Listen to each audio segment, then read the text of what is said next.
Welcome to CandleLight Audiobook. Chapter 241. When she suddenly said that she liked the color blue, he asked again as if he didn't know what she was talking about. Still, he did not forget to give strength to his hand holding Celine's ring. I'd like a blue color that looks like Asher's eye color. Everyone's going to envy me, right? So when she told him for sure, he paused and stared at Celine after he understood what she meant. Celine, watching Corinne's wedding, was talking about her future wedding with Asher. So how can you not be lovely? Asher answered, nodding and reddening his ears to uncontrollable loveliness. I need to prepare the most beautiful blue one in the world. He looked as if he had been possessed. Celine, staring into his eyes, whispered quietly in Asher's ear, as if she were telling a secret. There would not be one like Asher's eyes. The clear voice of Celine tickling his ears shook Asher's eyes briefly, and his answer was a little late. Then, should I pull my eyes out and give them to you? If there's any spare, that wouldn't be too bad. His eyebrows bent as Celine smiled after saying that in a low voice. It was a smile that looked happier than Vincent Marquis, who was welcoming the real bride. I have to search the world and find something similar because I don't have any spare. I'll look forward to it because it's not going to be that long. Indeed, as Celine said, her 18th birthday was just a few months away. It might come while he got rid of Lyra and promote the well-being of the Empire. As soon as he heard that the day he had waited for so long was not far off, he swallowed his saliva and showed signs of nervousness. I suddenly feel a rush. Oh, how much I like the way you react to every word I say. Let's get out of here right away and hurry to get ready for the wedding, said Asher, and Celine laughed a little while her mouth was covered as she touched the tip of Asher's reddened ear. I'm not running away anywhere, so please don't worry. How dare I run away when my lover is the crown prince of the Empire? No, I didn't even think of leaving you in the first place. You are a precious treasure who has come to me with Corinne. As she instigated his mind instead of calming down, Asher narrowed his eyes. He gave her a short grunting sound and kissed her on the cheek with his hand on her waist. Mr. Asher. Surprised, Celine wrapped around his cheek and called out the name of Asher in a low voice. How can you act like this when all eyes are on us? However, Asher acted as if he didn't care what the eyes of others were seeing. I hope the Marquis' wedding will be over soon. After the ceremony, I have to go back to the mansion.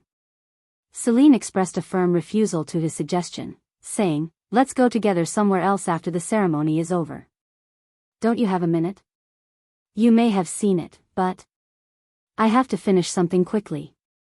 There was something she had to do before Lyra's anger cooled down. Why is my lover so busy? The eyes of Asher were filled with indescribable regret and sorrow, and Celine, who read it, looked around for a moment. They could not look at the crown prince and Celine openly, and they were glancing at them. When she realized it, she did not intend to act as bold as he did, and she pretended to whisper, blocking people's vision with her fan, and softly kissed his cheek. I like a man who knows how to wait. How can I complain about this? Eventually, as he lost his words, he ended up with a deep sigh with his hands on his forehead. As a matter of course, Lyra, who had returned to the mansion, could not see a doctor. The butler shook his head firmly and did not even give an answer even though she said it was an order from Celine. You don't look so bad, so take a rest. I'll talk to you again when Our Lady comes back. The butler, who left those cold words, turned away as if he was no longer in business. Boo-hoo. It was none other than Jessica who consoled Lyra, who shed tears in sorrow and anger. She seemed to have been paying attention to the situation since she had sensed a serious atmosphere when she had gone out. Lyra. I got a doctor from town. Jessica personally called in a doctor from the village to help examine Lyra's condition. Not long ago, Lyra had been a noblewoman, and Jessica knew that she wasn't very strong. I think she was very surprised at something, but she's fine with her health. She'll feel better if she rests a day or two. Thank you, sir. Jessica was relieved at the diagnosis that she had been surprised at something, but she had no problem. However, her worries were not over, as Lyra appealed about her pain. You have to be stable. What the hell happened? Jessica. Annie. Annie. Lyra cried out, calling only for Annie's name, and from experience in the past, Jessica could see that Lyra was humiliated by Annie. Oh, my God. Don't cry, Lyra. I'm sure you'll be all right. Let's talk to Our Lady. No matter how bad the things Lyra might have done in the past, why is Annie doing this? Even Celine is trying to help Lyra. Jessica sighed as if she was frustrated. Jessica, who was lucky enough to spend her time freely because Celine was absent, stayed by Lyra's side until late at night, and she, judging that Annie had acted too badly, visited Celine's room as soon as she returned home. Miss, I'm really sorry as you just came back, but do you have a moment? It was a little late because of the long wedding, so Jessica's voice was very cautious. She was worried about Lyra and angry at Annie, but she looked worried that she might bother Celine. Celine knew Jessica would say this. No, she had been waiting for this, and she hid her smile and replied with a slightly troubled look. I'm sorry. I'm worried about Lyra, who I sent back to the mansion alone in the morning, so I'll have to meet her first. Is it important? Yes. Oh, no. It was about Lyra. Really? Then would you please call Lyra into my room? She didn't look well, but I'm worried she'll be able to come. Do you think I'd better go find her? Not that bad. She was just a little surprised, and the doctor said that she just needs to relax. Really? I was worried that she might be very sick, but thank God. Celine, who had returned to the mansion, was genuinely worried about Lyra and found Lyra right away, and Jessica's expression became softer. I'll be right back. Jessica, who had disappeared with such a bright face, immediately appeared again with Lyra and brought tea with great joy at Celine's request. Well, I'll go out. Talk to her. Then, when she was about to bow politely and leave the room, hoping that Celine would help the poor Lyra, an unexpected voice caught Jessica. Are you going to leave now? Why don't we have a conversation together? I think you're closest to Lyra, so I think you can help. Jessica had to be a witness in the event that would soon happen, so Celine would not be accused of anything. Me? When Jessica dared to ask her if she had the right to join them, Lyra also nodded and affirmed as if she felt relieved. Please do that, Jessica. I'm not sure if I can help, but... I see. As Jessica finally sat down, Celine drank a little tea and stayed still before she asked Lyra what had happened today. I was so far away that I didn't know what happened there. Did Annie get you in trouble? Her inquisitive face was very careful. Then Lyra, who seemed to be reminding herself of the situation, answered, shaking her hand which was holding the cup. That's right. Annie got me in trouble. It even seemed intentional. She didn't have to, but she called my name a couple of times so that everyone could hear it. The words alone made Jessica, who had guessed what humiliation Lyra might have been, surprised. Jessica covered her mouth with her hand, and Celine's face also became dark. As a matter of fact, Lyra had a bad rumor. In the meanwhile, her name had been called several times before all people without any preparation, and the sharp eyes that had been directed only at Celine would have gathered on her. Chapter 242. The other day, I gave Annie a warning, and I thought that she had a better relationship with you. Celine's voice sounded as if she was regretful of something, and it rang in the silent room. She also said that she had tried to correct Annie's behavior, by scolding her. And there was her lingering feeling that the method was no longer useful. She did whenever you're not looking. As Lyra brought up the answer she had been waiting for, Celine sighed heavily and threw a small bait. Everybody doesn't know until they've had their own experience.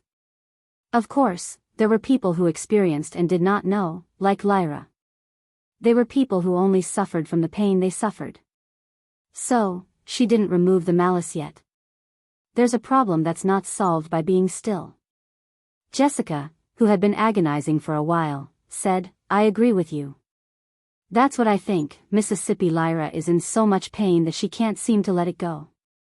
Although Lyra is lower than Annie as a maid, she doesn't have to endure it all, so I think Lyra has to say what she has to say, not stay put. Do you mean Lyra has to argue with her, even in anger? That's right. In fact, servants and maids often run into each other on business, and it often causes trouble. People help them to solve that trouble around, but the quickest solution is to have a conversation among themselves. What do you think, Lyra? Whatever the opinion of Celine and Jessica was, it was up to Lyra to decide. Because of the insidious nature of Lyra, she would not stay still. But what if Annie sends me back to prison? Finally, it was Annie who held Lyra's leash. If she would rebel and avenge her, she would be returned to prison. Nothing could have been more terrible than that. And Annie, who was well aware that Lyra was most afraid of the situation, had been using the threat properly, so Lyra had endured even if she had been humiliated. Celine said, furrowing her forehead, "What are you talking about, Lyra? Although Annie is your guardian on paper, you know that she can't do that without my permission." When Celine told her that even if she would avenge her, she would never return Lyra to prison. Lyra's face was bright. Jessica also looked relieved as Celine showed an attitude of active involvement. "So don't worry, and you can raise your voice when you're treated unfairly." "Oh, the tea is a little cold. Jessica, can you get us new tea?" "Yes. Miss. Shall I bring some fruit?" "Yes. Bring different types of fruit." Celine led her out of the room before bringing up the main point that Jessica should no longer hear because she had laid all the bases. Celine, who erased an elder sister's look that was worried about her younger sister as soon as the door was closed, suggested one trick to Lyra, who was agonizing over how to get revenge on Annie with an evil look. "Lyra, I don't think it's a good idea to argue with words because your reputation isn't good enough." In Celine, who turned into a plausible evil woman's face, Lyra asked back cautiously, startled. "What then?" In the first place, Lyra was not a person who could fight head-on. She wasn't a character of speaking without reserve. "You can do what you've been doing." "Yeah, just like you've been doing." Lyra's specialty was to use others to harass someone while she was completely out of it. In the past, she had urged her maids to do evil by putting them to Celine, and even killed her by pretending that she was the victim. It was the way that she had tried through Alicia, Barry, and Annie not only in the past but also after Celine went back in time. Lyra's face turned pale again when Celine mentioned the way she had sacrificed Alicia who had helped her. She had been trying to calm herself down, but it seemed to remind her of Alicia's death again. Moreover, she seemed to have no more courage to do such a daring thing.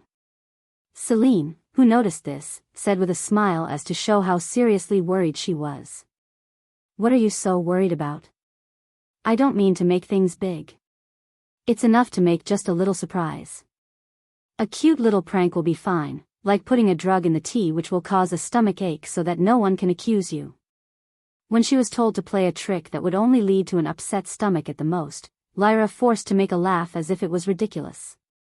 That much was a piece of cake for Lyra. She was the one who had tried to kill people many times.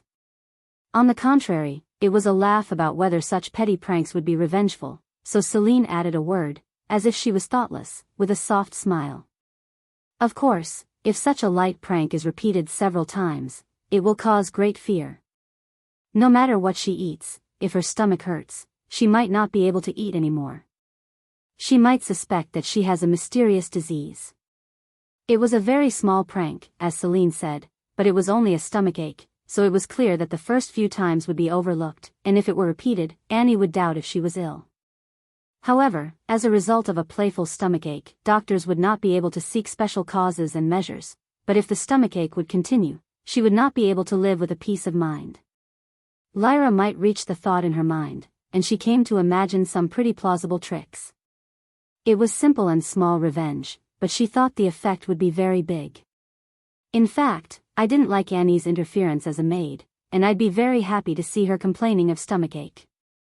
Moreover, Lyra's face was all smiles as Celine said that she would remain an idle onlooker. Lyra seemed to want to do it right away because she thought it was a small prank compared to what she had done so far. Celine, who confirmed it, smiled since it was finally time and opened her mouth to Lyra very privately and carefully. "Why don't you use the inducing flower?" "Inducing flower?" "Yes, inducing flower. It's a flower that is relatively easy to get. The flower can be poisonous or medicinal depending on how you use it. But that's a little dangerous, isn't it? It was so toxic that it could cause death if she used it in the wrong way. Soon after returning from a terrible death, Celine had decided to become the flower to deal with the lily-like Lyra. It's dangerous, but if only a very small amount was used, one will only end up with an upset stomach or vomiting. The inducing flower is also a medicinal plant, so you can make an excuse when caught. Of course, even the smallest amount of flowers could lead to death if Annie were unlucky, but Celine did not say such a thing. It would not be her or Annie who would drink the poison tea anyway. I think it's a good idea. You thought very well. I'll find a place for you to get the flower. At the same time as Lyra nodded, Jessica's voice was heard, saying she had brought new tea outside the door. It was perfect timing. Come on in. As soon as Celine's permission was given, Jessica looked pleased as she looked at Lyra, who looked clear of worry as if she was no longer worried. Lyra didn't even know she was caught in a trick that had driven a stupid wicked woman in the past. Sister, I got the inducing flower from where you said. Lyra quickly followed her and said as Celine was walking up the stairs after breakfast. It was very cute of her to talk secretly, covering her mouth for fear of being caught. Celine wondered if Lyra didn't know that what she was doing looked more suspicious. It had only been a day since she had told her where to find the inducing flower, but how urgent she was to get it already. Of course, Celine tipped Annie off to keep Lyra from changing her mind. If Annie didn't keep Lyra to obey her instruction now, she might stand against her later, so she had to give her a hard training. As if to respond, Annie, who was coming down from upstairs, found Lyra and began to push her hard, glaring at her. Miss, you said that you were going out, didn't you? Please go up quickly. Lyra, have you finished cleaning? You've got piles of work to do. What the hell are you doing here? Chapter 243. But now that Lyra knew Annie could no longer send her back to prison without Celine's permission, she chose not to listen to what she said, but to fight with her, looking angrily at her. Lyra, who had got the inducing flower, was no longer the former Lyra. Are you crazy? Who are you staring at?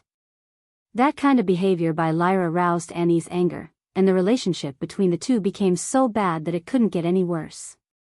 No matter how much Celine had allowed it, it was not an act to do with her master in front of her. After seeing Annie roll up her sleeves to see if she might even have a fight, Celine cut in between the two. Annie, I need you to help me get ready to go out. And, Lyra, can you get me a cup of tea this afternoon? Yes. Yes. Celine had always drunk tea, but there was only one reason why she asked her to prepare it. It was a signal to get ready and poison the tea. Knowing this surely, Lyra replied with great joy. I'll start getting it ready right away. So be it. Then she disappeared like an air. Why is Lyra preparing for tea time from now on? There was no visitor, and at best, Celine and some maids were all present.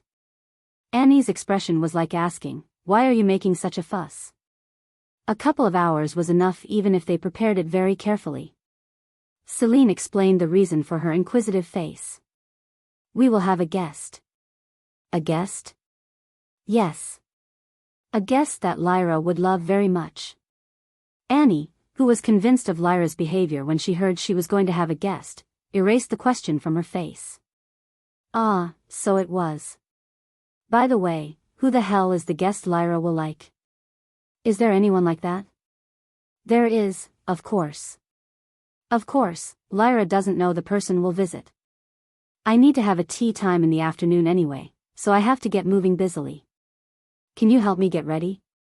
Yes. Mississippi. By the way, may I join you at the tea time, if you don't mind? I am wondering who Lyra is waiting for. To Annie's naive question, Celine answered with a smile of her own accord. Yes, do it. It's nothing new. In the first place, the question was not worth worrying about because it was tea time, which would not be established without Annie. As Annie didn't know it's tea time to tease herself, she hummed, helping Celine dress up. It was Baron Burboom's building where Celine dropped by after being dressed up. There was no room to step in because of guests that flocked due to the Baron's thriving business, students at the academy, and businessmen wanting to participate in the new gathering. I am ashamed to serve you this way. The Baron bowed his head and apologized to Celine, as she opened her eyes wide when she got off the carriage because she didn't know it was too crowded. No, you are taking care of my business, instead of me. But it was Celine, not Baron, who had to apologize. Because he had helped Celine, who had been hiding from the beginning, with all his best, he naturally managed the people involved in Celine. It's going to affect Baron Burboom's regular work, so we'd better buy a suitable building. I'm very fine. I don't care.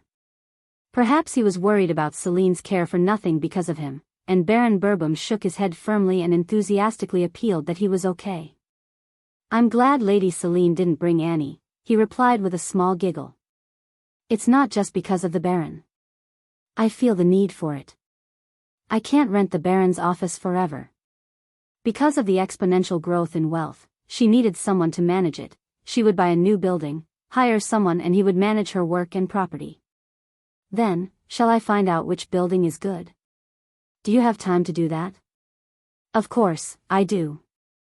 I don't think so. Annie's grumbling came to her mind that the Baron was too busy to meet her. It was not only that, and as she saw the Baron's building, she was sure because it was extremely crowded with people. Celine shook her head slowly, thinking that his loyalty was too much. If she would leave her job to Baron Burboom, he would have to die from overwork. It's okay. It's not that difficult, and there is a building I've already thought about. I have something to do right now, so I'm going to buy it later, so I'll decide slowly. Besides, it wasn't today's business. The purpose was to sign a document recommending a person to fill the vacancy in the Imperial Palace. This was because she had received an official letter asking her to recommend those who had performed well at the academy as low-ranking officials of the royal family. And the list included Hans, who had been killed in a wagon accident in the past. However, he now achieved the best performance at the academy with Celine's full support and his own efforts and became an important person who Celine was unable to keep away from. Furthermore, he was also close to Jessica. Celine checked that his name was included in the document, and signed it with admiration that there were many things that had been changed because of the hourglass. Are you sending it to the Imperial Castle right away? Yes, I am. Then please send another letter, too. I want you to send it to the Crown Prince. To His Highness? Why don't you deliver it yourself? Celine, who read the question, personally explained why. I've got a schedule for this afternoon. It wasn't supposed to happen, but it suddenly happened. So I want you to send both of them. I see.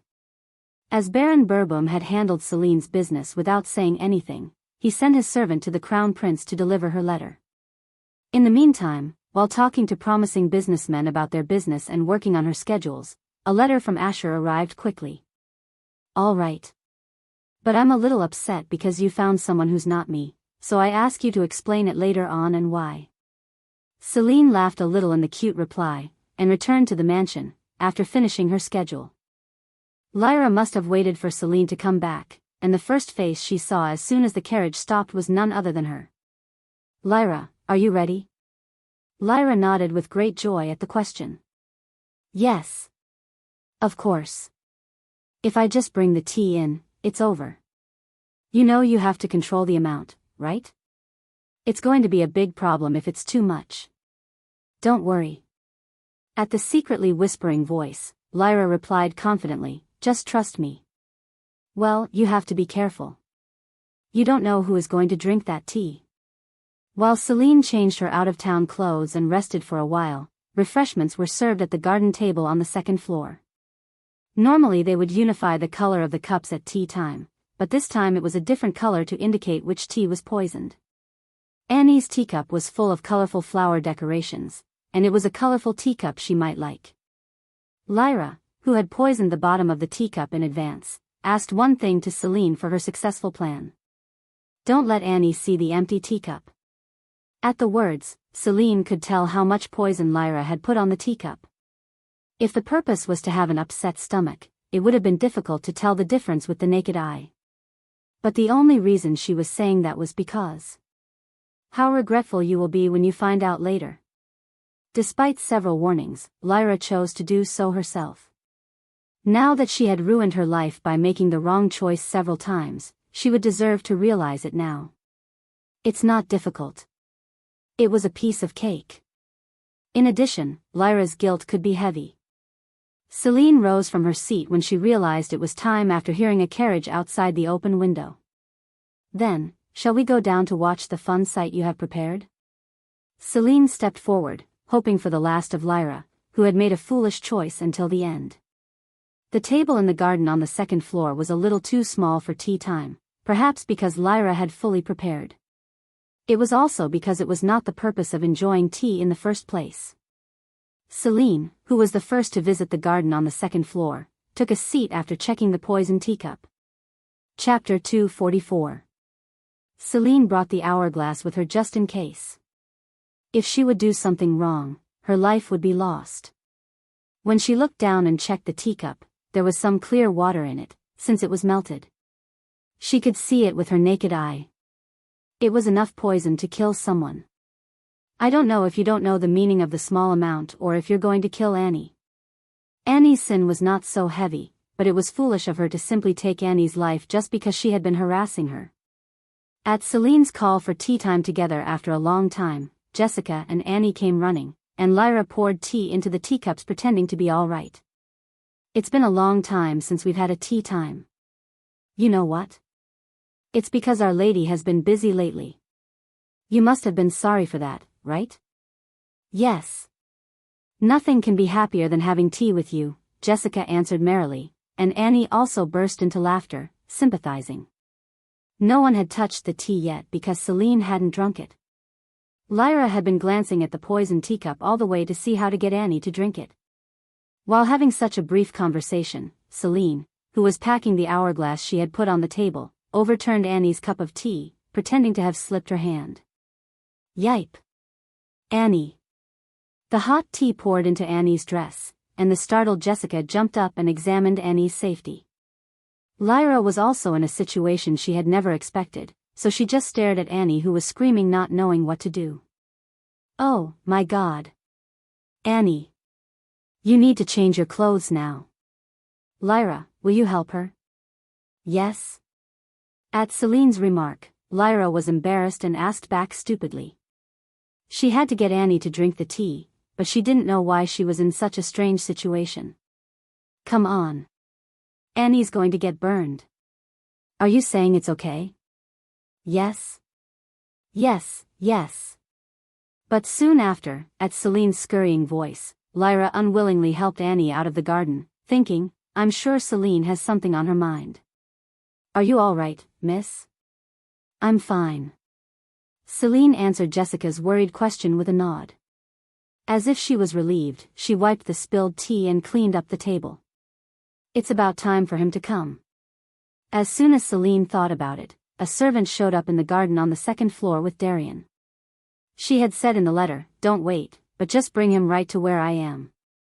Darian was now in a position where he could no longer be active, and he asked her with his facial expression why he had been called into Celine's mansion. You're here. I invited you because Lyra said she would prepare a tea time like this. Since it's the first tea time she prepares it, I thought it would be better for you to join us. I see. So when she added the explanation, Darian nodded, saying that he understood. Sit down. Lyra's got a little problem and she's gone now, but the tea's now ready.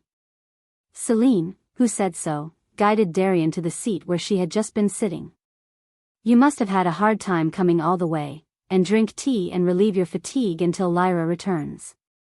It wasn't a long way from the imperial castle to the mansion, so he had no fatigue, but Darian, who blushed at the warm kindness of Celine, nodded calmly without answering. Oh, I almost got in trouble.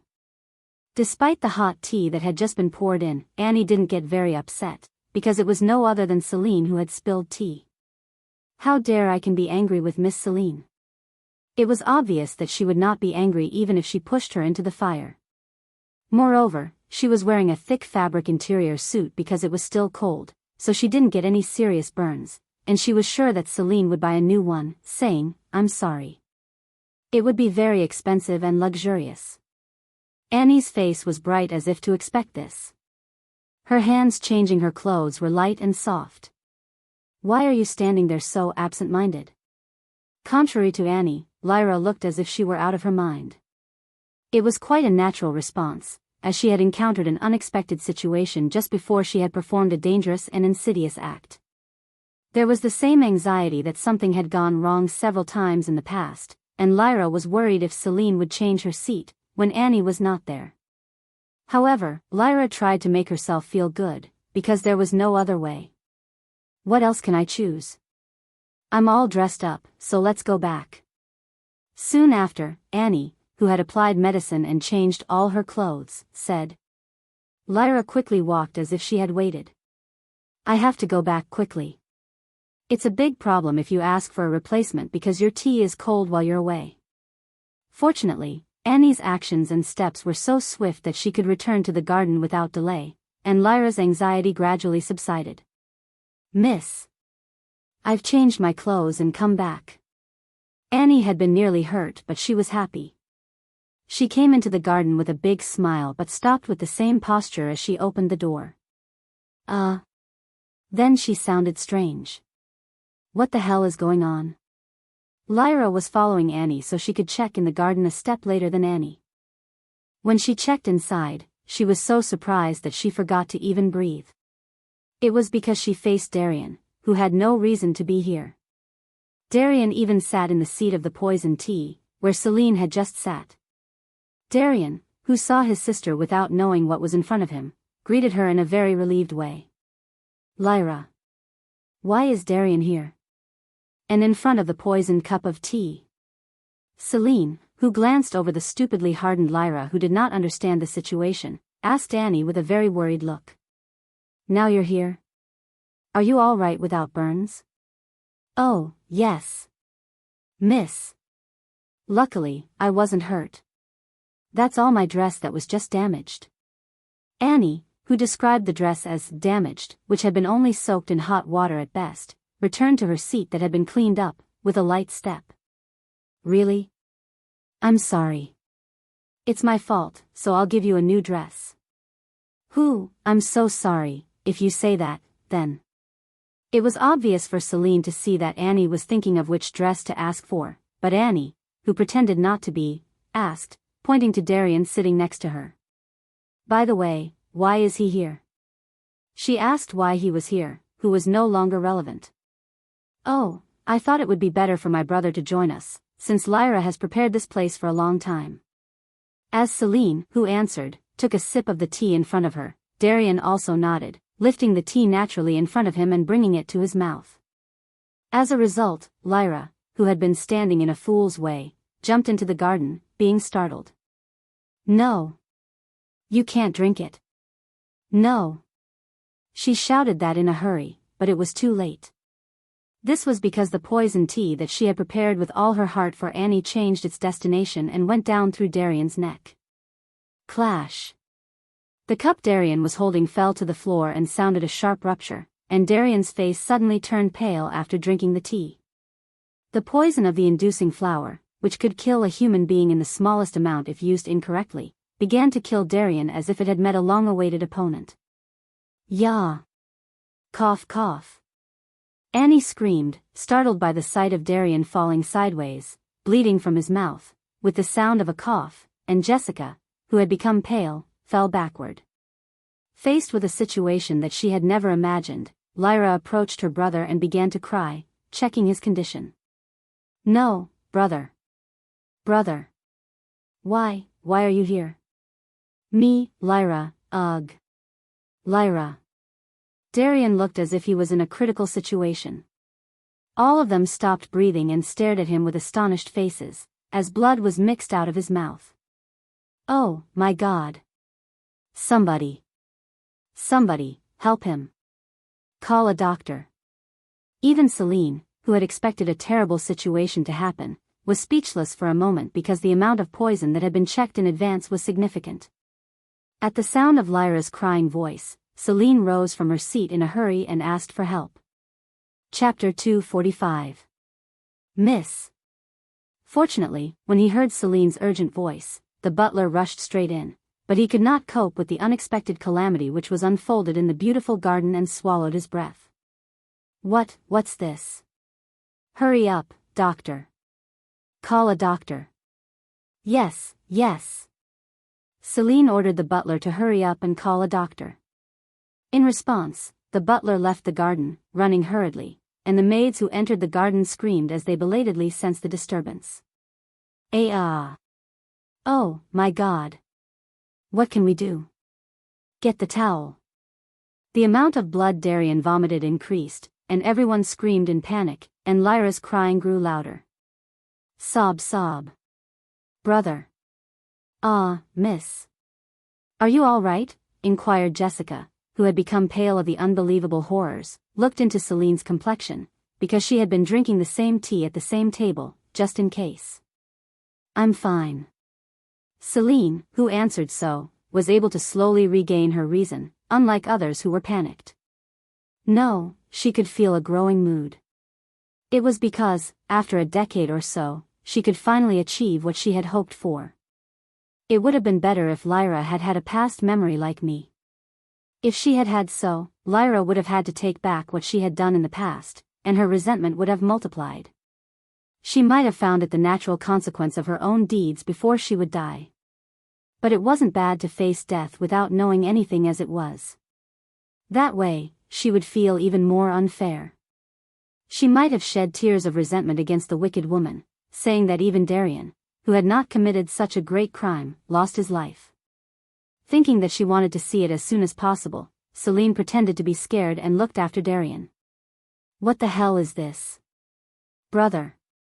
What can I do? Are you okay? Celine had the audacity and was the one who had made Darian drink the poison tea. At Celine's detestable appearance, Lyra, who had been tearful, opened her eyes angrily and shouted at her. Why? Why did you let him drink that tea? Why? Because of you. Because of you, my brother, drank the poisoned tea that Annie was supposed to do. Jessica and Annie cocked their heads for a moment, frowning at Lyra's cries, which implied that it was someone other than Darian, who would drink the tea and vomit blood. What are you talking about? Lyra? Are you saying that I let him drink the tea? Celine asked back with a very perplexed look as if she didn't know what she was talking about. Celine began to pretend not to know anything, and Lyra was unable to speak even if she tried. Why? Why are you asking me that? Don't tell me, was there something in the tea that someone shouldn't drink? It's not, right? With the question, Darian coughed heavily, and a terrible amount of blood backflowed. It seemed to indicate the end of Darian, and the garden was filled with screams. Yeah. What should I do? Oh, my God. Mr. Darian. Me, Lyra. And Darian called Lyra in a feeble voice that seemed to disappear soon. His voice was so lifeless that it was his last will. Lyra answered with tears in her eyes, startled at the sound of his dying voice at any moment. Yes. Say it. It wasn't, right? It was a question without a subject, but Lyra stopped breathing when she realized in one breath what it meant. Well, And Lyra's subsequent unclear answer was enough to bring disappointment and sadness to Darian. Darian's eyes lost their destination and shook like a small boat that met the waves. Disappointment and grief for his sister were his last feelings. Celine, who thought it was a fitting death for Darian, who had cut her head in the past, consoled him by holding on to Darian's cold hands. Brother. Lyra. Lyra wouldn't be such a bad girl. Then Celine pretended to cover up for Lyra, reminding him how horrible her misdeeds had been. So that Darian could not face death with any relief. Celine let him remember that Lyra had been wicked enough to maim her father, pushing him down the stairs, and her immoral act of feeding him the poison tea to death.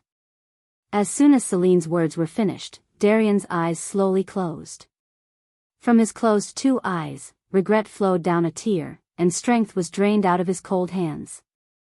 And his head was dropped helplessly as if it were to mark his end, his last in a miserable way by his past karma. Oh, my God. A doctor doesn't come here yet. Oh no, what can we do? No, brother. No, no. No. No. No. Lyra wailed as if it was unbelievable, and shook Darian's shoulders very hard many times so that he could open his eyes again. Come on, brother. Please. Please open your eyes. Please. As if she could not send him like this, Lyra shouted desperately, until Celine, who couldn't bear it anymore, blamed her foolish act she had committed herself to Lyra's ear. That's why I told you to control the amount well, Lyra. Yeah. At the voice, as if in a sneering whisper, Lyra finally began to struggle like a madwoman, and some of the maids, who were in a panic and watching, overpowered her. Because of you. Because of you. If it wasn't you. What are you talking about, Lyra? It was all because of you. Celine shrugged her slender shoulders and trembled as if she had been hurt by Lyra's words, and sobbed, covering her face with her palm. It was because she could not manage her expression when she saw Lyra, who had messed up everything by herself and ran wild. Celine thought she was strange that she couldn't control her joy in a situation that Darian might have lost his life, but she also thought it was natural because it was the revenge she had hoped for so long. That's right. It's all my fault. If I had behaved well, this wouldn't have happened. Yeah. Because of Celine, who only spoke what she could not bear, Lyra could not bear her anger, struggled running wild, and finally lost her mind. But no one was willing to help her fall, and instead, only a look of contempt and anger poured over Lyra's tiny body. Lyra, how did you? Especially Jessica, who knew that the tea Darian had just drunk belonged to Celine, was terrified of anger, betrayal, and fear that she might have nearly lost her precious master. After repeated follies, no one sympathized with Lyra even a bit. It was not long before the butler returned to the mansion with a doctor. It didn't take very long, but Darian couldn't get help from the doctor because of the significant amount of poison Lyra had put in the tea. He lost his life like that.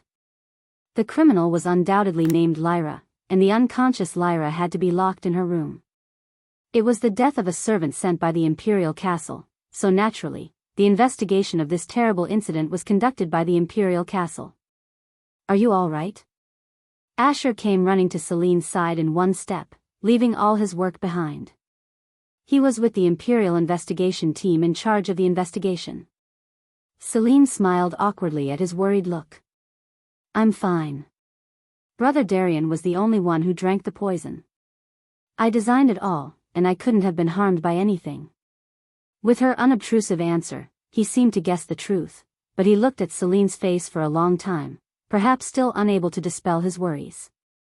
I am really fine. As Celine smiled back and emphasized it again, only then Asher was relieved. I'm glad then. I was worried that you might have been damaged. I have the hourglass. If there's something going on in case, I can use the hourglass. It happened that the hourglass was on the table. This was because she had not yet taken it away after she had taken it out for use at tea time. So Celine said, Don't worry, but Asher's face darkened again. The ability is not everything. Besides, you have to pay the big price. You're not going to die, but I hope you don't use it if you can.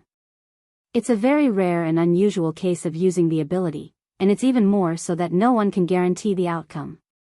Celine had the very least chance of being awakened to be able to use the ability and had to pay for it as soon as it was used, differently than the real royal family.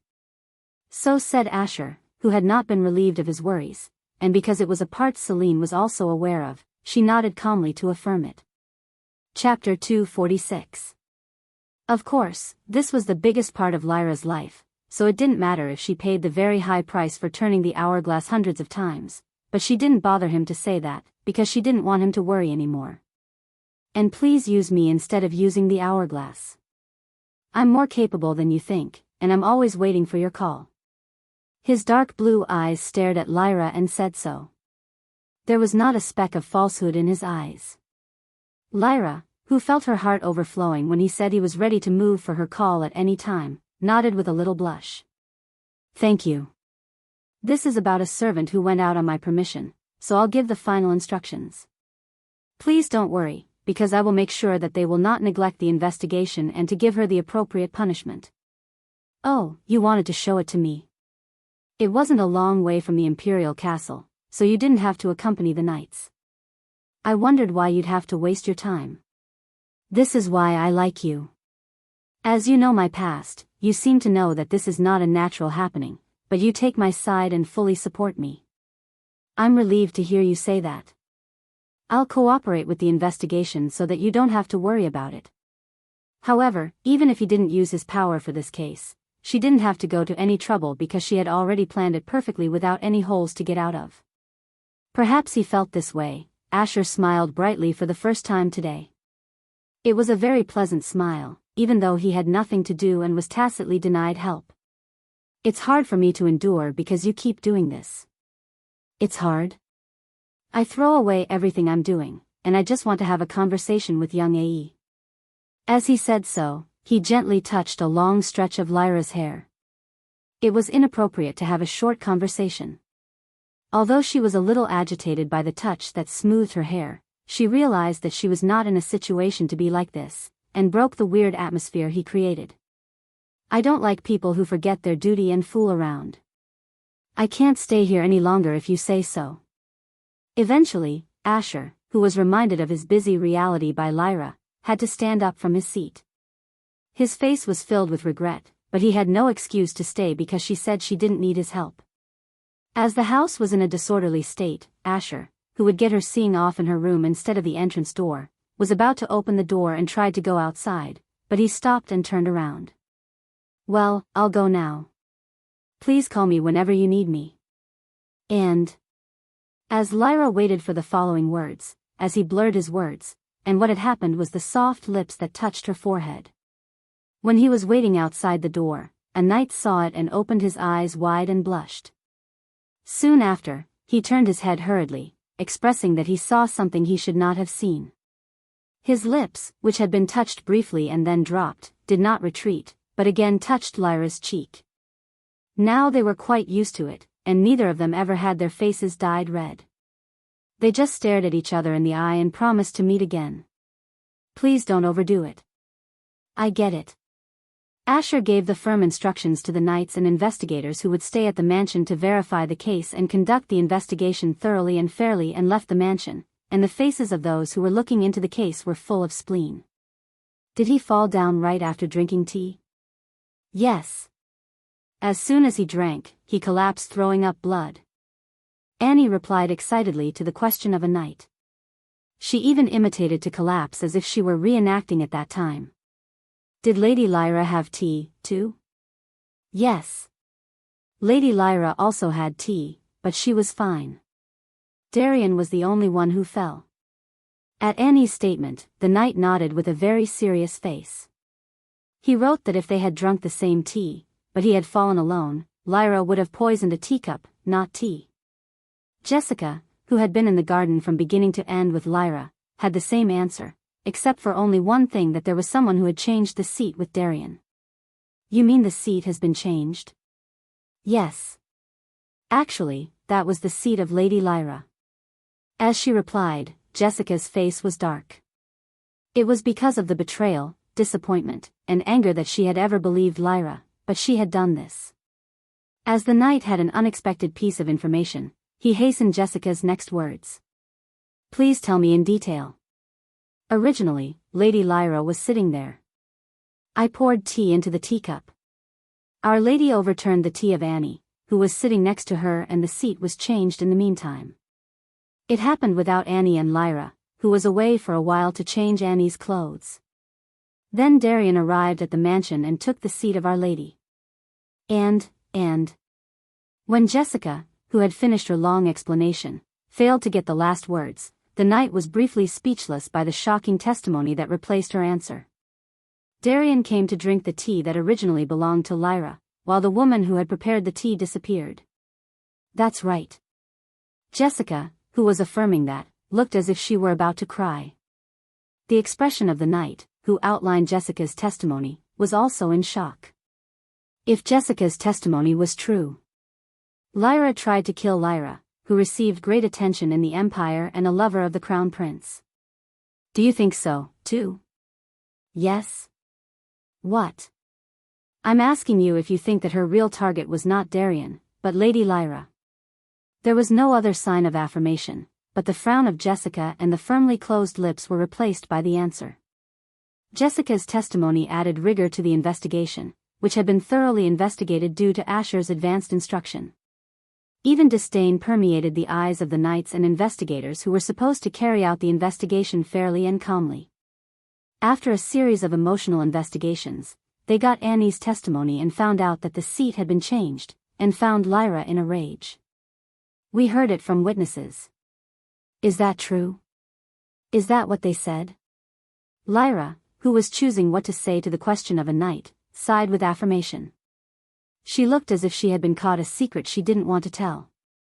The knight said with a regretful face.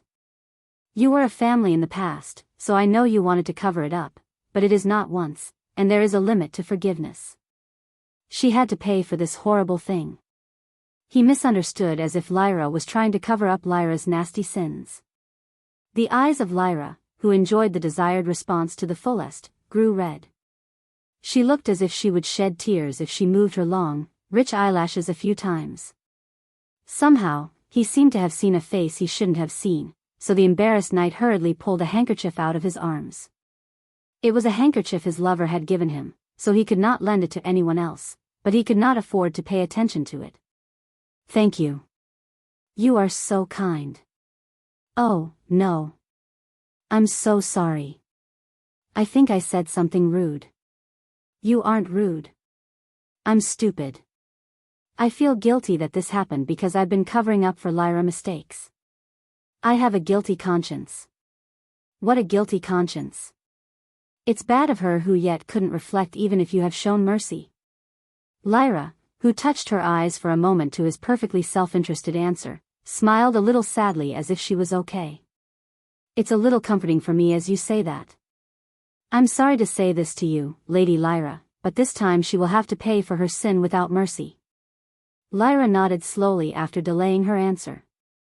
I suppose so. An innocent person lost his life because of my useless interference. Now I will cooperate without hiding it. Lyra pretended that she hated it and she was sad, but she couldn't help it anymore, just like she chose it. When Lyra decided to punish Lyra severely, the investigation was smooth and quick. Testimonies were secured from everyone in the mansion, and evidence left in the garden and the body of Darian were also collected and sent to the place for analysis. Chapter 247. It didn't take much time because they were simple and clear circumstantial evidence that they had nothing to worry about. All this happened while Lyra was unconscious and locked away in her room. There was no chance for Lyra to plead because there was so much evidence and many witnesses. In the past, Celine hadn't had any chance to appeal, but now Lyra did. Everything was Lyra's fault and what she had made up, and Celine was just a benevolent, pure saint who had been bullied and harassed by the vicious wicked woman. It was after dark that Lyra woke up. Lyra opened her eyes in the black darkness because they had blocked all the windows and did not come in a single light, and she stared blankly at the darkness for a moment. I think something big must have happened. She couldn't remember anything as if she had stopped thinking about what had happened so suddenly.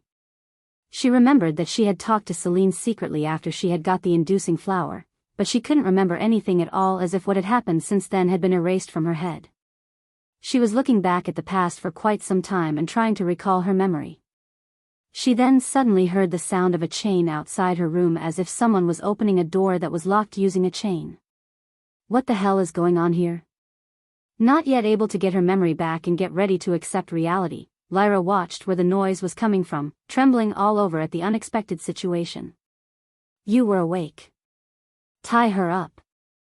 Suddenly, several knights, who came in the room, began to tie up Lyra. Hey, what are you doing? She shouted, embarrassed by their acts, but no one answered her. Rather, they only added strength to their hands, saying that she was making a noise. No, set me free. She ignored her downgraded identity in embarrassment and resisted by speaking in formal languages, and a knight, who furrowed his forehead to the fullest, browbeat Lyra. Shut up. You're a sinner. How dare you? Even though I was a sinner, I was out of jail after the right process, and why are you being so violent to me? Though her memory of a day faded, it was incomprehensible for her to be tied up without doing anything. Call my sister. Call Celine. So she tried to appeal to her for their wrongdoings as she called Celine in. All she got was ridicule and a cold stare. What face are you looking for, Lady Celine? What face? You don't know who you are. You are so shameless. Even the knights who had been silent in captivity helped to insult Lyra. They seemed to have a lot of bad feelings toward Lyra, who had tried to kill Celine, who had shown mercy several times. How do you still have the nerve to find Celine after what you've done? I've seen so many sinners, but I've never seen such a fool. Let her stand up. Such a fool? As soon as her body was forced to rise, she remembered several scenes that had been shattered in her mind. She prepared for tea time and put something in a teacup. And later, even the sight of Celine sitting in front of the poisoned teacup. So, is Celine dead?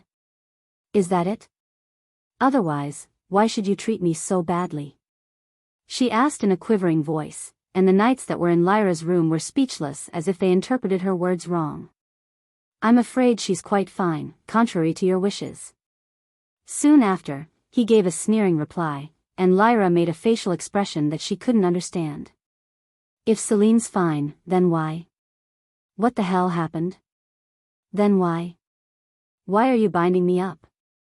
If she's fine, why? Ha! Seeing Lyra's frustrating response, the knights again lost their words and could not help but laugh, dumbfounded. They interpreted Lyra's question as, why do you tie me up when someone else died because of a mistake? But Celine did not die, even though the victim was her own brother. Sure enough, it is the question of the one who pushed her own father down the stairs. What's that supposed to mean? Why are you talking about my father all of a sudden? Stop talking and take her. Don't make any more noise in the mansion.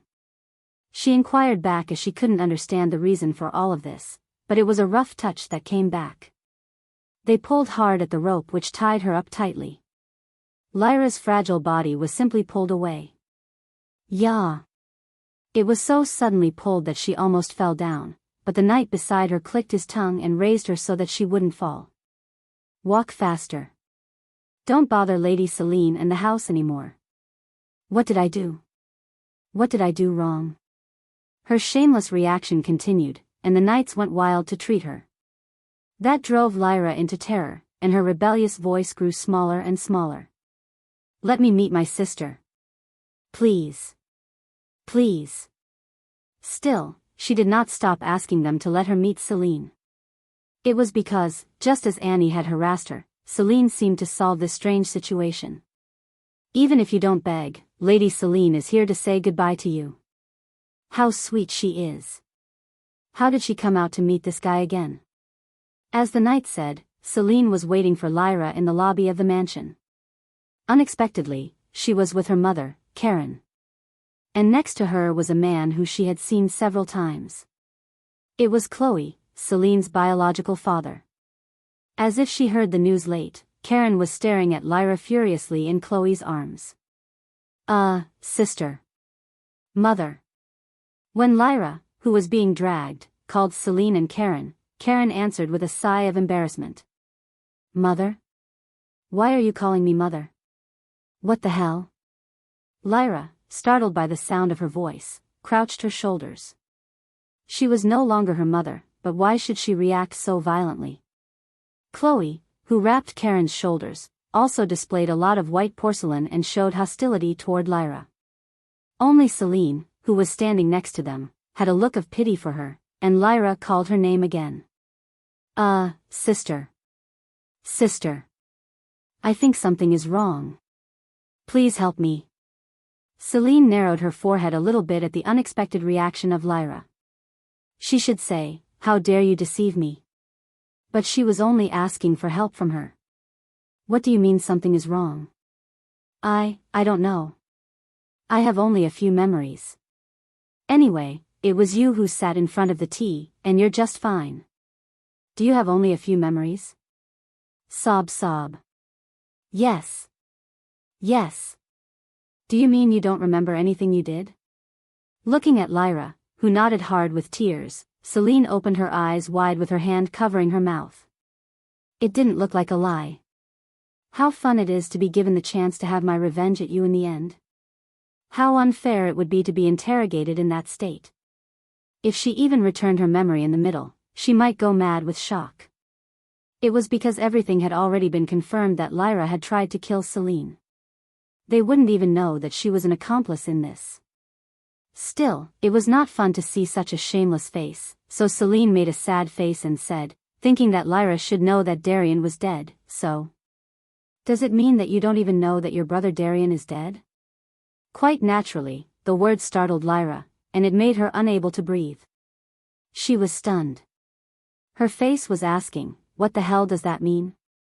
Celine personally explained how Darian died. Your brother Darian drank the tea you had put poison into. He vomited blood, and... When she hid her face in her palm as if she couldn't speak anymore, Lyra stammered in disbelief. What do you mean? Why did my brother drink that tea? There was no reason for him to come here in the first place. The knight's expression grew quite serious at Lyra's cry. She didn't deny putting the poison in the tea, but she was making a confession. There was no need to interrogate her.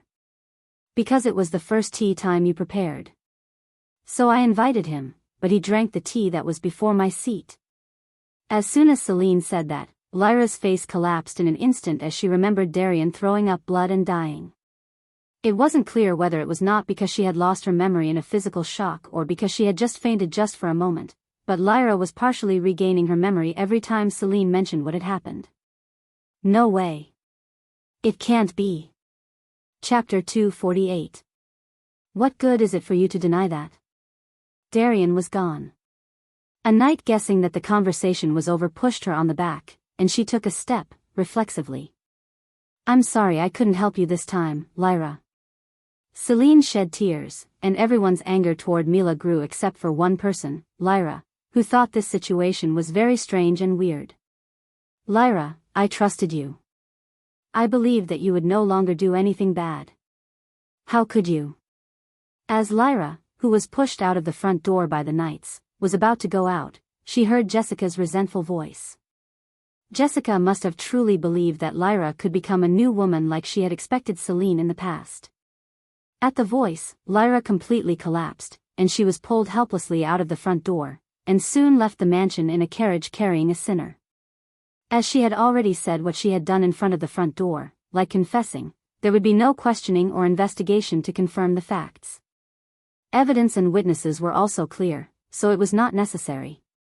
It would just end up browbeating Lyra in denial and embarrassment. In the meantime, Lyra would regain her memory and insist that she had not tried to kill Celine and Celine was also an accomplice, but no one would listen, no matter how much Lyra insisted. Rather, she could have been beaten up for talking nonsense in order to avoid punishment. The execution would be decided right after that. No, she might face a harsher sentence than execution. Celine, who looked sorry for not seeing the interrogation scene in person, called out Jessica, as the maids left cursing and swearing at Lyra. Jessica. Yes? Yes. Miss. It's very late, but why don't you have some tea with me? Tea? There was a sinful mind on Jessica's face. She seemed to have the idea that she had defended and embraced Lyra, and it had created this situation. She didn't even know she had been used by Celine. Yes. I'm upset, and I don't think I can fall asleep. I think you will be the same. Yes. I'll be ready in a minute. Jessica's face was completely darkened when Celine said she couldn't sleep. Jessica uncharacteristically prepared a refreshment with a clumsy hand and went into Celine's room. Mississippi. Jessica's voice was very cautious when she called Celine. Celine smiled softly at Jessica, asking her to sit opposite her. Sit down, Jessica. I'm lonely, so let's drink together. How dare I be entitled to that position? With a dull sympathy, I almost put my master to death. Come on. The tea is going to get cold.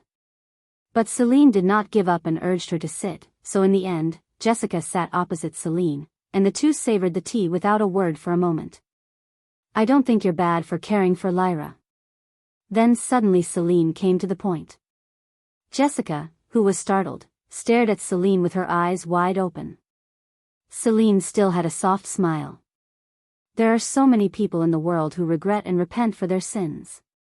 Of course, there were those who did not, like Celine and Lyra, who had afflicted Jessica in the past and had kicked her out.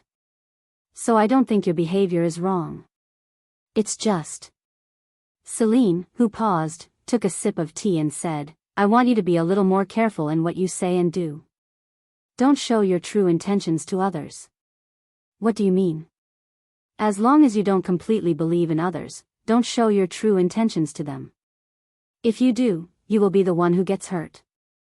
Celine, who spoke that way, had a serene face that was completely different from the look she had just shown to Lyra, as if either one was a lie.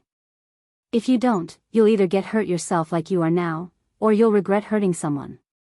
If you keep meeting with Hans, you'll need the art of how to get along in the world more and more.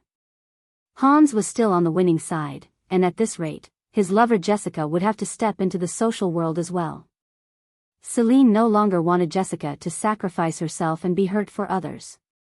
Celine didn't want Jessica to think that she could at least trust and improve others, even if she didn't become a wicked woman like herself. Jessica looked down as if she had learned something from this incident and nodded in silence, biting her lips. Since then, Jessica had had a moment of solitary thought. Jessica seemed to think over Celine's words. If it had been any other advice, she might have taken it immediately, but it was hard to change her attitude of trusting others in an instant that she had held on for 20 years. Celine left Jessica alone without urging her to think hard enough and choose. Still, she thought it would be better for Jessica to doubt others a little more for herself, who had committed visible misdeeds like Celine and Lyra. That was the only way for her to avoid what it had been like in the past. Of course, in case Jessica was hurt because she trusted someone, Celine would not let the other person go, but she wanted Jessica to learn how to get along in the world a little more so that her being hurt would not happen in the first place. In the meantime, as Celine had hoped, Lyra had lost her chance to explain herself and had to wait for her end in prison. At first, investigators asked several questions, saying it was a fact check, but soon after, they stopped visiting her as if they were tired of Lyra's absurd claim after she regained her memory. I'm not. Everything is done under the instruction of Celine. No, it was Celine the wicked bitch who set it up. How many times do I have to tell you? Please believe me. After a few days, an investigator and a knight came to check on Lyra's condition, but they clicked their tongues as soon as they found her, who shouted, squeezing all her strength. They wondered how she still had such strength because Lyra hadn't eaten any food throughout the investigation. They hadn't wanted to waste any food because she would be executed anyway. Of course, a small amount of water had been given to prevent her from dying. It was a better treatment. Other criminals facing execution so far had been subjected to severe beatings and torture, but Lyra, who had not yet reached adulthood and was thin and weak, had been very fortunate to avoid suffering because she was likely to die after being tortured once. We don't need to hear any more, so we'd better report to His Highness now. Yes, the circumstances and evidence are clear, and there is still no sign of reflection. It feels terrible to even breathe the same air she's breathing. That's right. How many times has she committed such a horrible crime while still being so young?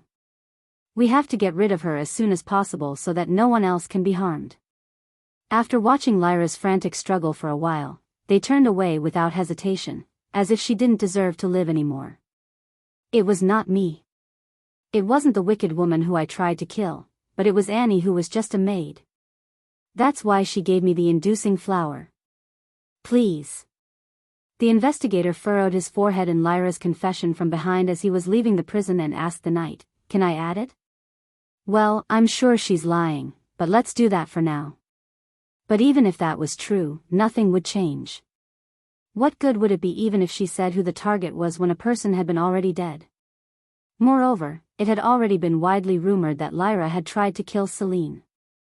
Now, if they declared that the target was Annie, no one would believe that. It was clear that no one would believe that because Lyra had already lied to lay the guilt on Celine. Nevertheless, the investigator had to report directly to the Crown Prince, so he visited Asher with a report compiled by himself, which drew up all the details at a glance. Asher received the report with a substantial amount of detailed testimony or analysis and read them without missing a single word. It was to make sure that Celine was no longer bound to the past and to eliminate the cause of long suffering. It was Annie, the maid, not Lady Celine, who she tried to kill. Chapter 249. Yes. That's what she said at the end. But I don't know if it's real or not. I see.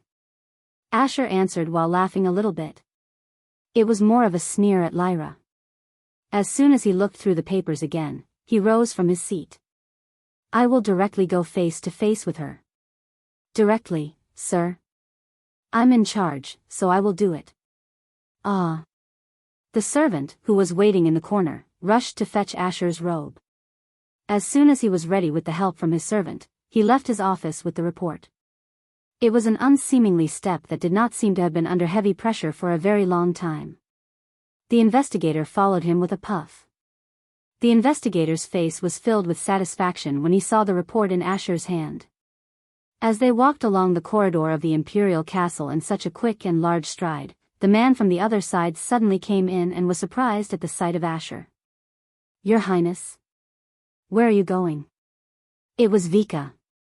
Instead of asking for his destination, he asked why he was leaving the imperial castle in such a hurry. Asher answered with displeasure, to jail. I got a report on the case. Jail? You mean now? Pinocchio will be here soon. When Vika said that Pinocchio Lane was coming back, Asher rolled his eyes and did not answer. It was because he had forgotten him for a while since he had been in the countryside. Lane was one of the few close aides of Asher that could move away from the eyes of the aristocratic party. It was partly because he had met people using various aliases, and because the Pinocchio family itself did not have much influence, he was not very close to the nobles. He was similar yet different to Vika, the spy. That was why he had let Lane run to every corner of the empire to keep track of the situation and keep getting reports. However, today was the day he should come back. So, Asher, who had been agonizing for a while, made a decision soon and said with a different face, I can't postpone my schedule and stay in the Oval Office to just wait for his return. Tell him to wait. Yes. I have received all the important reports in writing, so I don't have to meet him. As Asher said, Lane had reported all the information he had obtained from traveling around the empire through a letter. The only thing he could share with Lane, who was back in the capital, was a welcome greeting for his return or consolation for his hard work. Or just tell him to go home and rest. I'll call him later. Your Highness Asterope. Besides, he must be tired because he had been around the empire for a long time. So, as he pretended to be considerate, Vika called out Asher's name with a look of real disappointment. He's been out for a long time, but you are being too hard on him. I think you should meet him and tell him that he has done a good job. Doesn't he feel comfortable without me? That's strange. I've thought so far. It had been different depending on the situation, but it was real. So Vika couldn't answer and closed his mouth. It was partly because the investigator behind Asher added an explanation that it was about Celine, and he should shut up with his mouth shape and gesture. As Vika was forced to show acceptance without further questioning, Asher left his last words and hurried again. If he has anything else he needed to report that he did not mention in his previous letter, ask him to leave a document. I see. Unlike when he had met Celine, Asher rode a wagon which was so simple and light that they did not know if it was really from the imperial castle. He headed straight to the prison where Lyra was imprisoned. As no one had visited the prison since the last investigator had visited, Lyra was lying helpless on the floor as if she had given up on everything. She did not look strange even if she died right away. It was partly due to the fact that the only thing that was keeping her alive was water, since that was the only thing that was given to her for several days. Nevertheless, as she heard the footsteps of Asher and the investigator, she raised her stiff head in surprise. Your Highness, the Crown Prince. But when she realized that the man who visited her was Asher, She looked as if the sky had collapsed because Celine's lover would never listen to her. What a pity. I can't imagine the woman who tried to sell the empire by clinging to Lohan would end up like this. Asher gave a sour and frank impression to Lyra.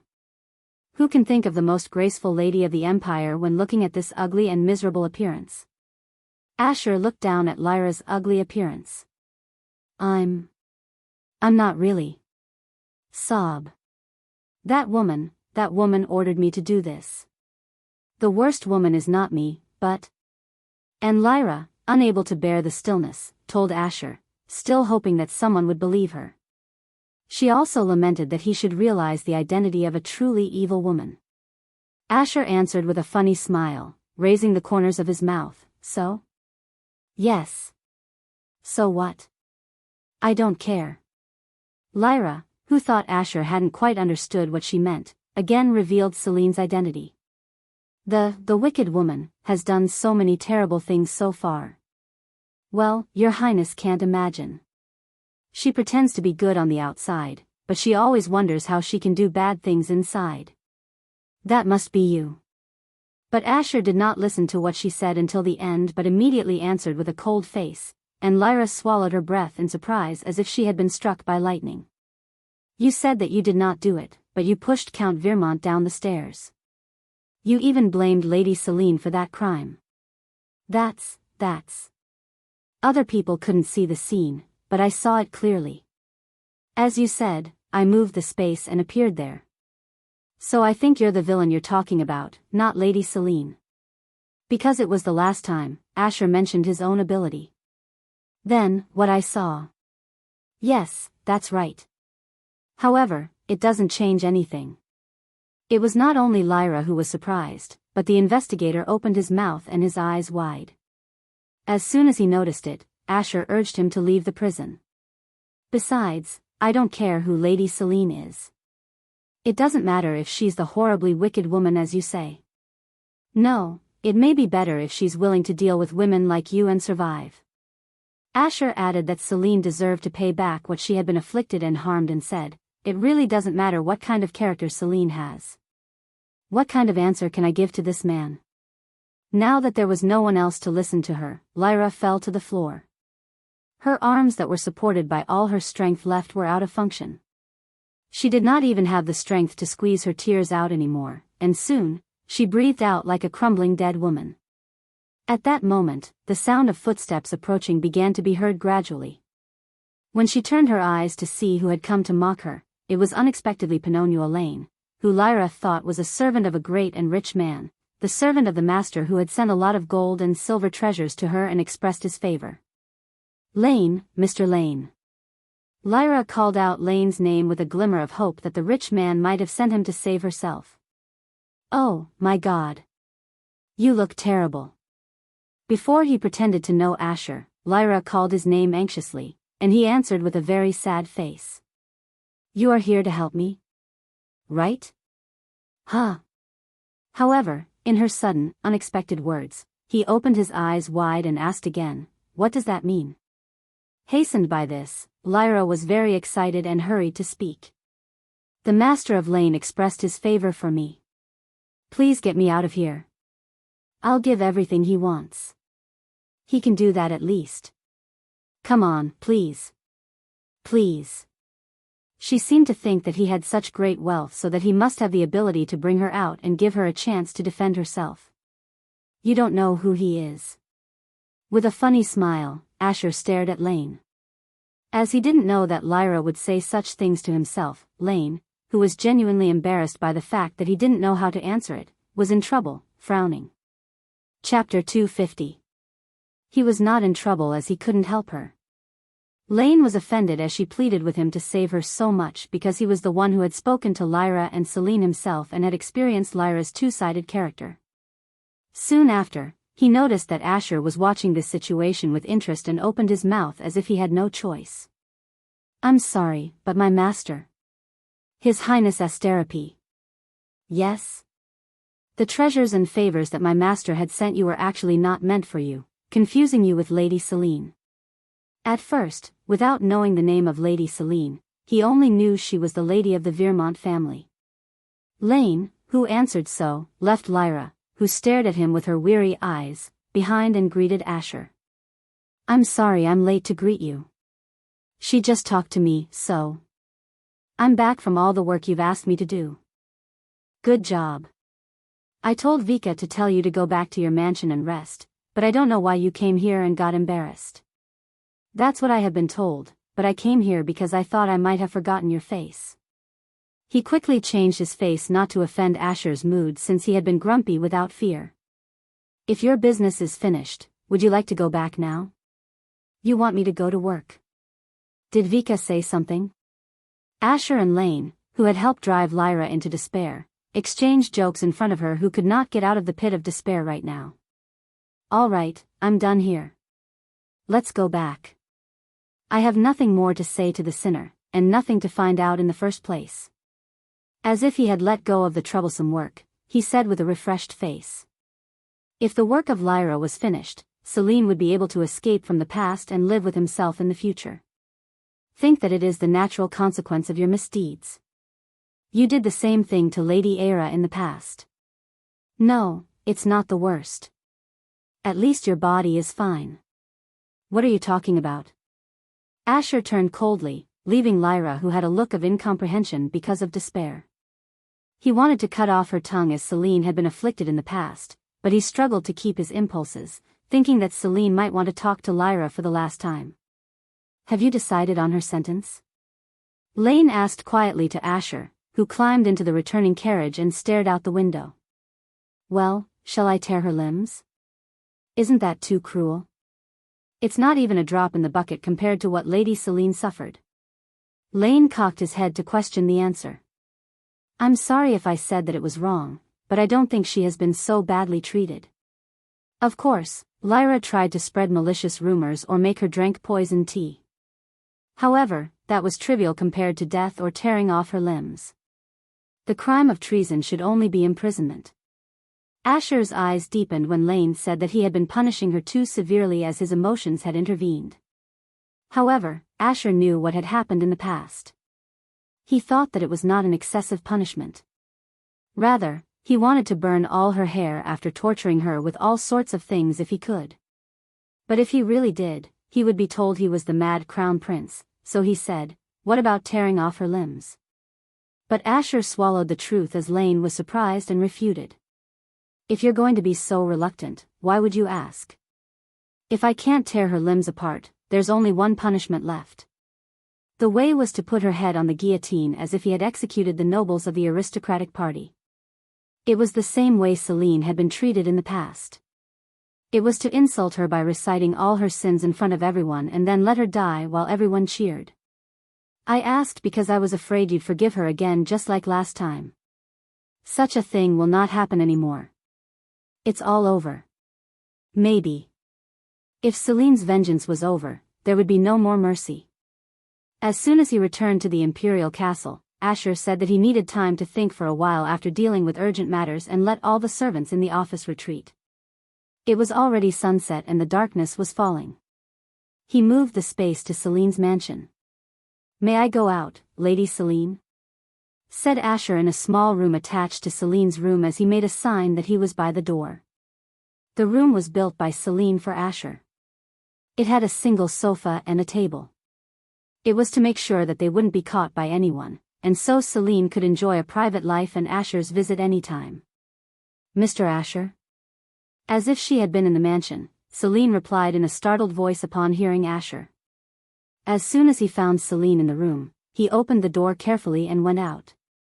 It's a very useful room. It's good to have made it. Celine, who welcomed Asher with a smile, called a maid and ordered her to serve another cup of tea. Celine couldn't show her the room inside, so she said, leave it outside the door, and her maid cocked her head. But she soon realized there was a reason, so she put down the tea outside the door and left. What brings you here at this hour when you're so busy? The investigation is over. Only her punishment is left. Ah. That's why you're here. He came to ask for her last permission. When Celine noticed the intent of Asher, she took a sip of tea. She was lost in her thoughts for a moment and slowly opened her mouth. I've paid back everything that I had been treated, so I don't have any regrets anymore. I've been harassing her enough. I don't have to let her live anymore. Maybe she paid too much.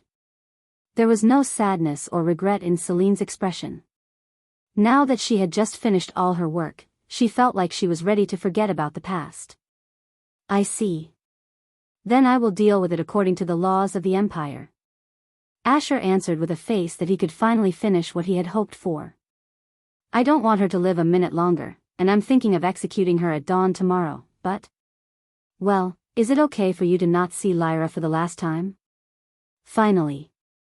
You're right. As he said, if she were executed by dawn tomorrow, she would no longer be able to see her. Besides, there were some questions she wanted to ask. She wanted to ask her all the time before she had turned back the hourglass. She didn't think that she would get the right answer, but she wanted to ask. As soon as Celine's permission fell, Asher, who rose from his seat, reached out his hand. As it had been for several times, Celine also rose from her seat and took Asher's hand as she knew his intentions. Then it was in a flash that her view changed. Celine, who arrived in a dirty prison that was wet and shabby and dependent on a few torches, sighed with relief as she looked down on her feet. She was glad she was wearing indoor shoes. Turning to the sound of surprise and swallowing, there was Lyra, who was locked in a cramped, messy prison. She looked shocked when Asher and Celine suddenly appeared. Why are you so surprised to see this already? Celine asked. Asher stepped outside, saying that he would leave her alone for a while. He thought Celine wanted to have a casual conversation without being disturbed by anyone. How could you do this to me? At last, Lyra asked with a weak, yet cold tone of voice, realizing that Celine had driven her to the brink of the cliff. I wonder why you did that to me? What did I do? But rather, Celine asked in a wondering voice. Then Lyra replied with a scornful look, I didn't commit such a great crime, but why have you afflicted me so much? In response to Lyra's scornful look, Celine said, At first, you were about 13 when you did something wrong to me. You sent your maids to me and told them to urge me to do bad things. You wanted me to be a wicked woman just like the rumors you made. It was the same in the past and the present, so Lyra was surprised and swallowed her breath. Chapter 251.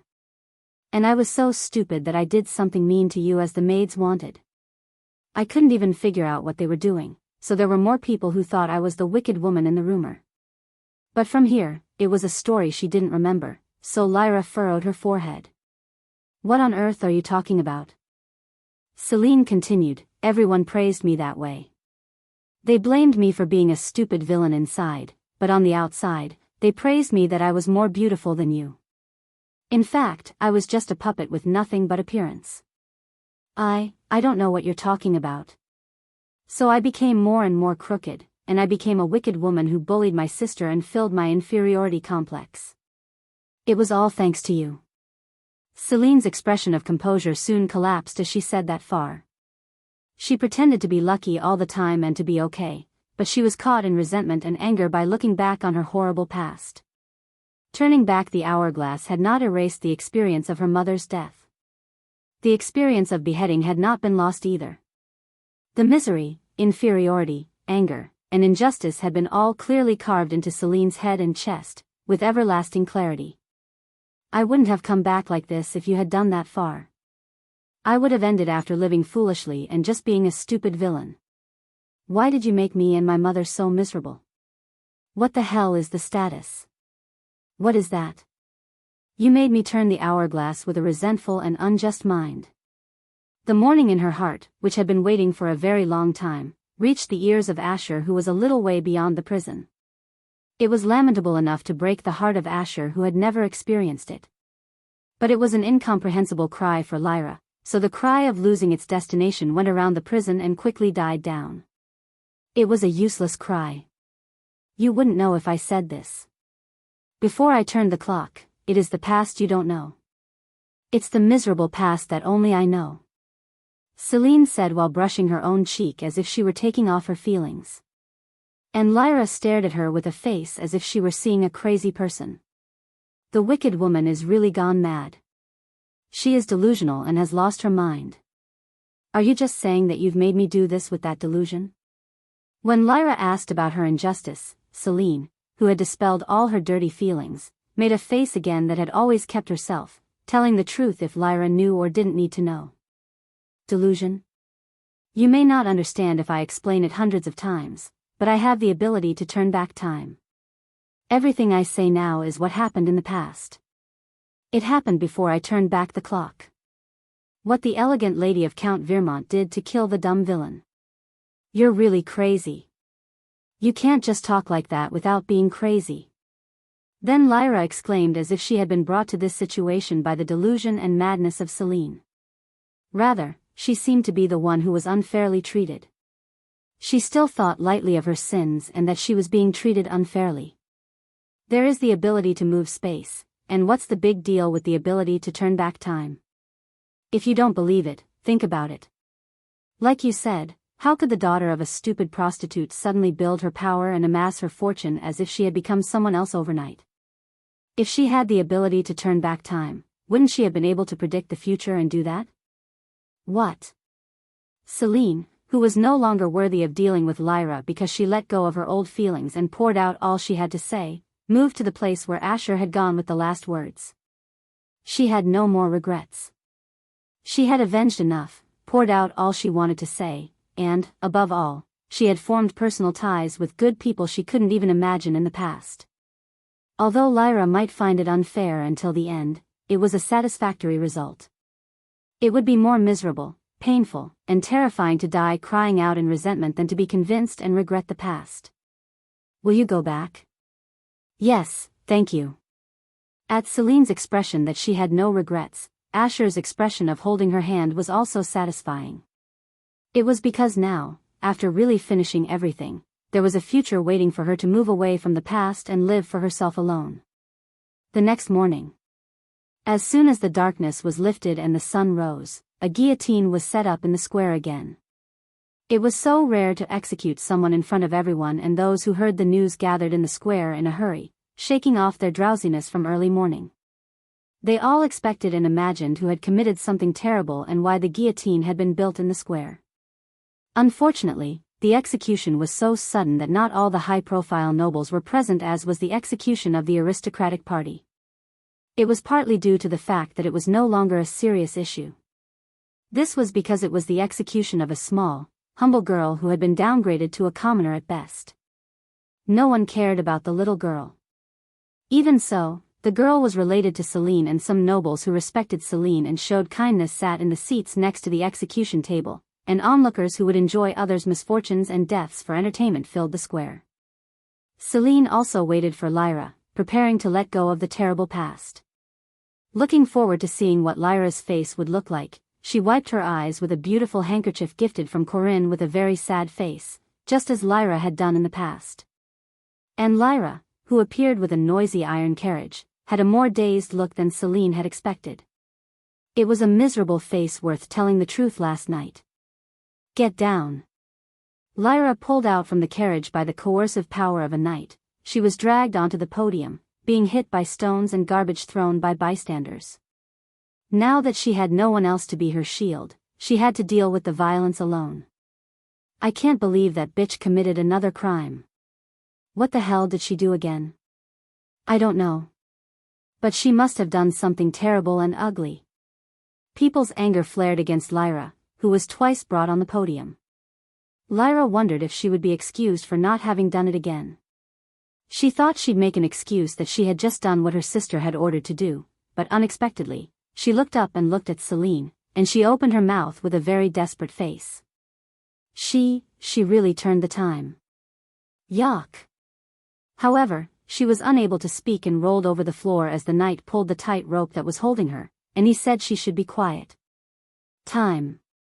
Celine, who recited Lyra's words, thought for a moment. A desperate look, and time. Do you really want to believe all the stories I told you last night and ask if I really turned back the time? Why are you going to check the truth now? Just blame yourself and die without hiding your anger. You have committed to killing Celine, who had shown mercy several times. You tried to poison Celine, but killed your brother with the poison tea. And, quite naturally, time, which was on her side, did not help her enemy, Lyra. Poorly, Lyra had to be sentenced to death to decorate her end, lying on the floor. The executor continued without giving a moment's notice. In accordance with the laws of the Empire, I sentence the sinner, Lyra, to be put to death. Unlike the last time when he had instilled fear in criminals, he seemed to be in a hurry, so he might have been ordered by the crown prince to remove her from his eyes immediately. Asher was watching it from the top seat, and raised the corners of his mouth, as the executor was dealing the work in an instant. Oh, no. Lyra, who touched the floor and lifted her upper body, raised her voice, at the horrible last sentence, which was suddenly announced. But the man who sentenced her gave Lyra a cold stare with a stiff mouth, and the spectators also raised their voices of reproach and urged him to cut her head in haste. In the end, the place where Lyra looked at was none other than Selene. Chapter 252. Lyra's eyes were full of resentment and anger against Selene, as she thought all this was because of her. That's why you had to be good to me at first. Selene said to herself with sincerity, staring at Lyra, so that Lyra could read it without hearing but with her mouth movement. Before the angry Lyra, who read it, could reveal her feelings, she was dragged like an animal to the guillotine, and the blade which would cut her head soared into the sky at once. It was the same situation as when Selene had been executed. There was no one left to help Lyra, and everybody only blamed her. Kill her. Kill the wicked evil woman. Death to the wicked woman. Kill her. Kill her. No. No. No. When she was heading straight to her death without being given even a moment, she shouted with a scream and her eyes was filled with tears. But she was choked up at the sharp blade because she could not escape anywhere, and the mad bystanders raised their voices that the executor should cut her head as soon as possible. No. Stop. Please. Please. And as Lyra's eyes, which were struggling with fear, turned to Selene, her head was cut by the blade that fell faster than light. Hoop. The wicked woman was executed. The ugliest evil in the Empire. The execution of the ugly wicked woman gave the people of the Empire joy and delight. As the miserable girl was beheaded, everyone raised their voices of joy. And very unfortunately, Lyra, who was alive for an instant after beheading, died with tens of thousands of emotions, clearly remembering the scene and the voice. It was a tragic death that suited Lyra, who had brought pain to someone for a long time. It was like the end of Selene in the past. Selene, who saw the light of life disappeared from her eyes as she stared at her, only to spit out her long-suffering breath. Finally, it's over. She had even changed the past she wanted to change by turning back time. Selene's gaze shifted from Lyra to Asher. Since he had been watching Selene from the beginning, she was able to face his dark blue eyes at once. Though the distance was a little too far to have a conversation, Selene was able to realize what his eyes towards her were trying to say with a soft smiling mouth. It's all right. It's all over. No more reason to suffer, and no more need to consume emotions. Madam, I have a word to say in a hurry. In the meantime, a servant approached Karen, who was as nervous as Selene and was watching the execution, and whispered something in her ear quietly. Oh, my God. And Karen's sighing lasted a long time. She swallowed her breath several times, as if she couldn't believe it. When Selene, who turned her eyes from Asher, asked what was going on, Karen answered quietly in a little quivering voice. Your father. No. I heard the former count killed himself. Sorry? Selene had heard that the former count was getting some information through the servant arranged by Karen, but she couldn't think that he was going to kill himself. Is it because he was deprived of his title, forfeited his property, and lost all of his children? It might be one reason, the betrayal of Karen that he had relied on. Maybe that was why he had lost his will to live. Selene answered quietly among the people who cheered for the last of the wicked woman. I see. With this, the Vermont family is completely destroyed. Selene was filled with joy that was different from shock when revenge had been so perfect that no one had dared to imagine. She was horrified by immorality, but she was soon convinced that it was the natural consequence of their misdeeds. It was an act of bigger revenge than she had thought, but all of this was caused by themselves. It was obvious that anyone would think so. The past and the future Celine had experienced was so terrible that much. Epilogue. Contrary to what she had hoped so desperately, there had been no major change in Celine's life and the world since Lyra's execution, as if nothing had happened from the beginning. No, the world went quietly, as if such a trifle was nothing. For someone, something great enough to turn back time was worth nothing. That was why Celine was no longer tied to the past, but adapted to time, discovered and supported new businessmen as she always did, and built wealth and honor by providing opportunities for learning to the poor. In the meantime, the vacancy of the empire was gradually filled with those raised by Celine and those that Asher were supporting, and the chaotic situation gradually regained stability. Celine had occasionally split her time and had secretly met him in the room, but she was able to finally meet him outside in the morning. Then, she was in a hurry to get ready to go out, and Karen appeared and knocked on the door, which was already opened. "Are you free now?" Celine asked back with her raised eyebrow because it was not okay, and Karen nodded reluctantly. "Shall we talk about it later?" Celine had to say yes, but Karen had a face full of disappointment in her eyes, whether she had made a big decision. So she couldn't say, "Let's do it later." "Is that a long story?" "If it's short, you can do it now." "Really, really?" "Don't worry. It's very short." "Okay, then finish it now." When a word of affirmation came out of Celine, Karen hurried to let the maid step outside. Whether she was curious, Annie, with her eyes rounded, disappeared with a slow step, and Karen, who checked everyone out, blushed and touched her fingers, slowly opened her mouth. I've just been divorced, and I'm careful to say this." Before Karen could finish her speech, Celine realized what she was trying to say. "You're getting remarried, aren't you?" Yeah. It wasn't new. It was Karen, who had been spending nearly every day with Chloe. Rather, it had been strange why she didn't remarry, so Celine nodded and expressed her affirmation. "It's your life, so do as you please." Besides, she thought it was not a matter of her own involvement.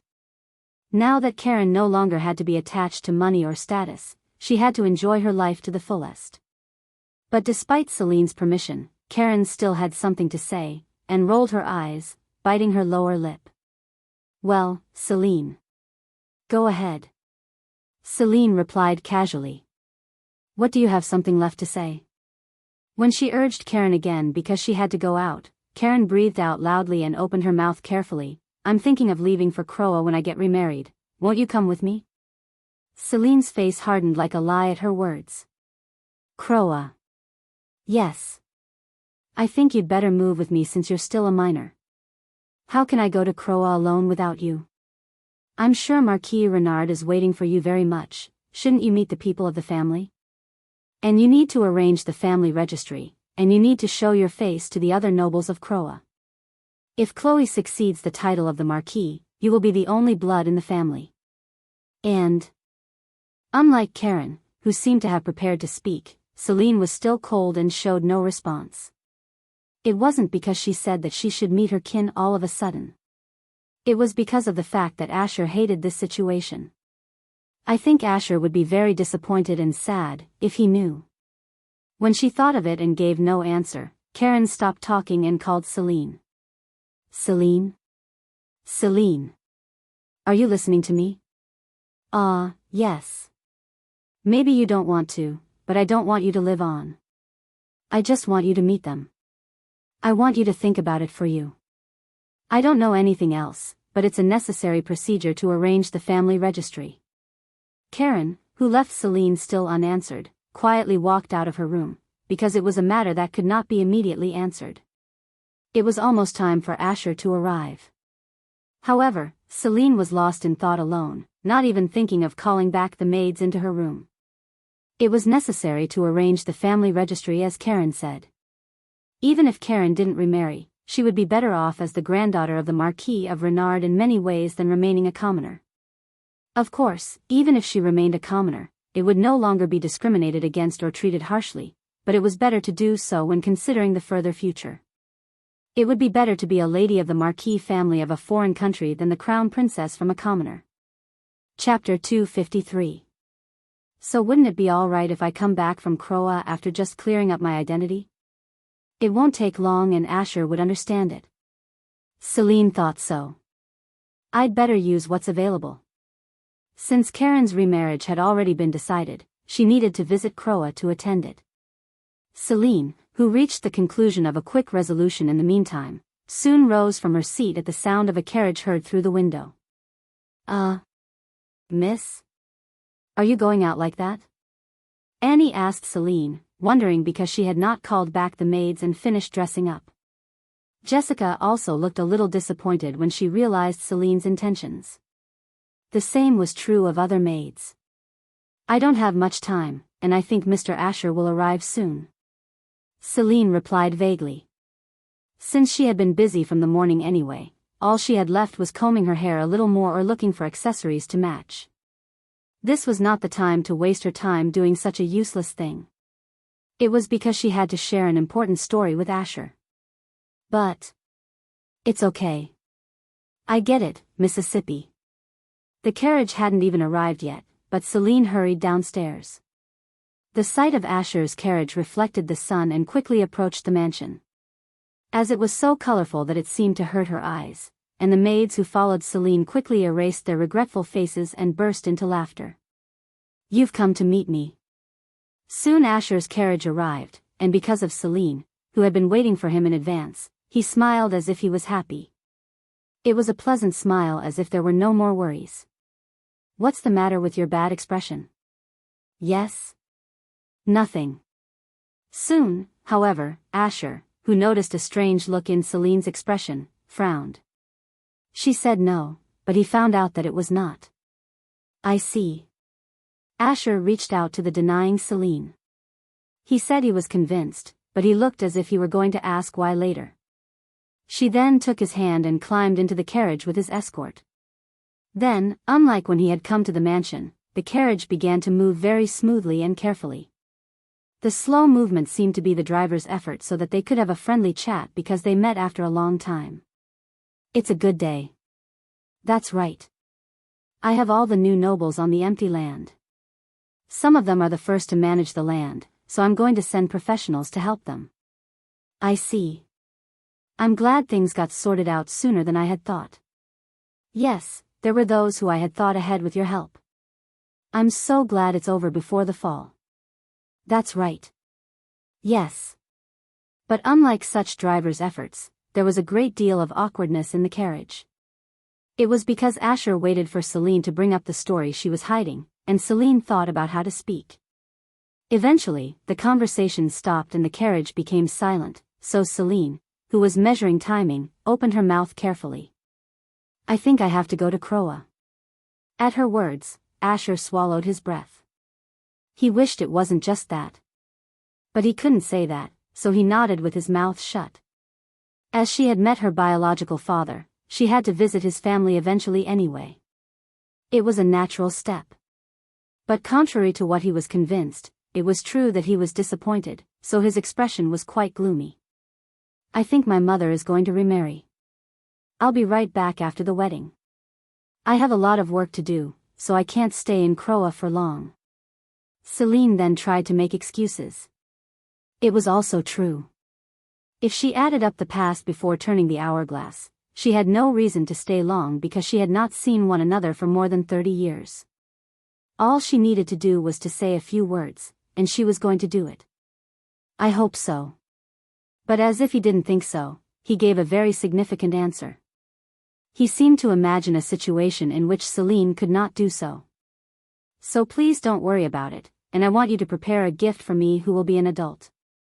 My 18th birthday will come soon. As a result, Celine smiled softly and changed the subject. Her 18th birthday was the day that Celine would be free from all the oppression.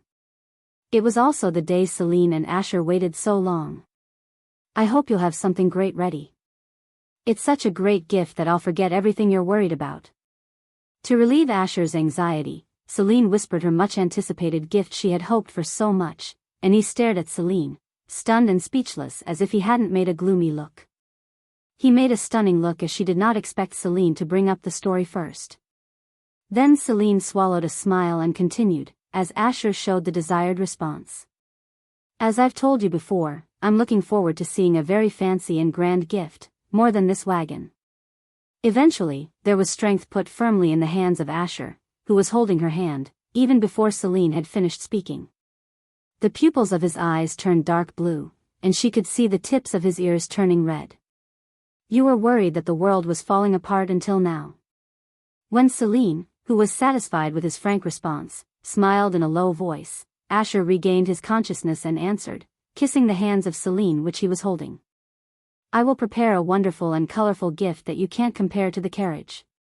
I'll be looking forward to it. It was true. She meant it.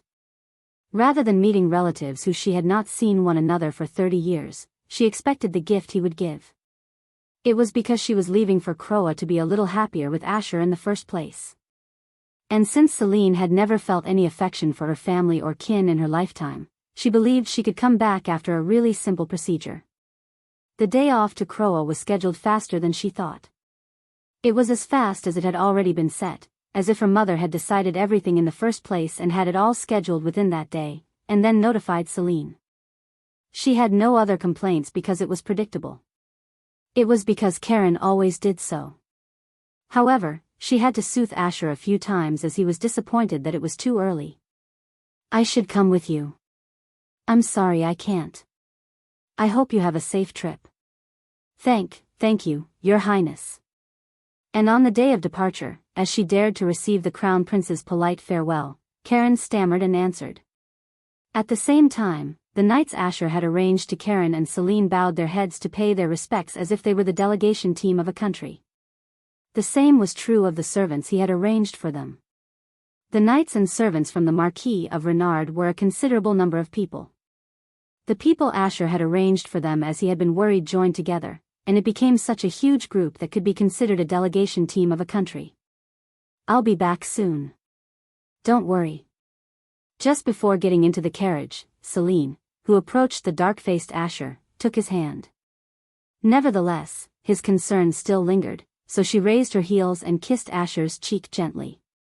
It was not Celine who acted like this in the presence of all, so the startled Asher took a look at her, rapping his cheek. Mr. Asher, please don't worry about me, and I hope you'll prepare what I've been asking for. How can I keep my face gloomy when Celine does this far? Nevertheless, as he was sorry for her departure, he had a short sigh and promised that he would do it, hugging Celine in his arms as much as he could. How romantic. I hope Baron Bourbon can see and learn. Annie recalled Asher who had hugged Celine in his arms, in the carriage that began to run as hard as it could, and expressed her admiration a lot of times. I deliberately took another carriage from Karen because I had to travel a long way. However, why is it that a maid who should seek her owner's peace is bothering me? Celine, who covered the book she was reading, replied as if she was annoyed, You didn't have to follow me, Annie, because I had Jessica. How can I stay when you're going a long way? Chapter 254. But you can't meet Baron Bourbon in the meantime, can you? No matter how short the trip would be, it was clear that it would take at least a month to cross the border. At Celine's words, Annie raised her voice, dropping her eyebrows as if she were very disappointed. Miss. How can you say that? I like you better than Baron Bourbon. Okay, let's go quietly. Despite Celine's seemingly annoying reply, Annie had been talking about Asher for a while. Celine had given her several cold warnings but they were of no use. Moreover, 2 days later, it was turned into a praise for Celine, who would soon become the crown princess and a daughter of the Marquis family, so that the intolerable Celine eventually moved to Karen's carriage.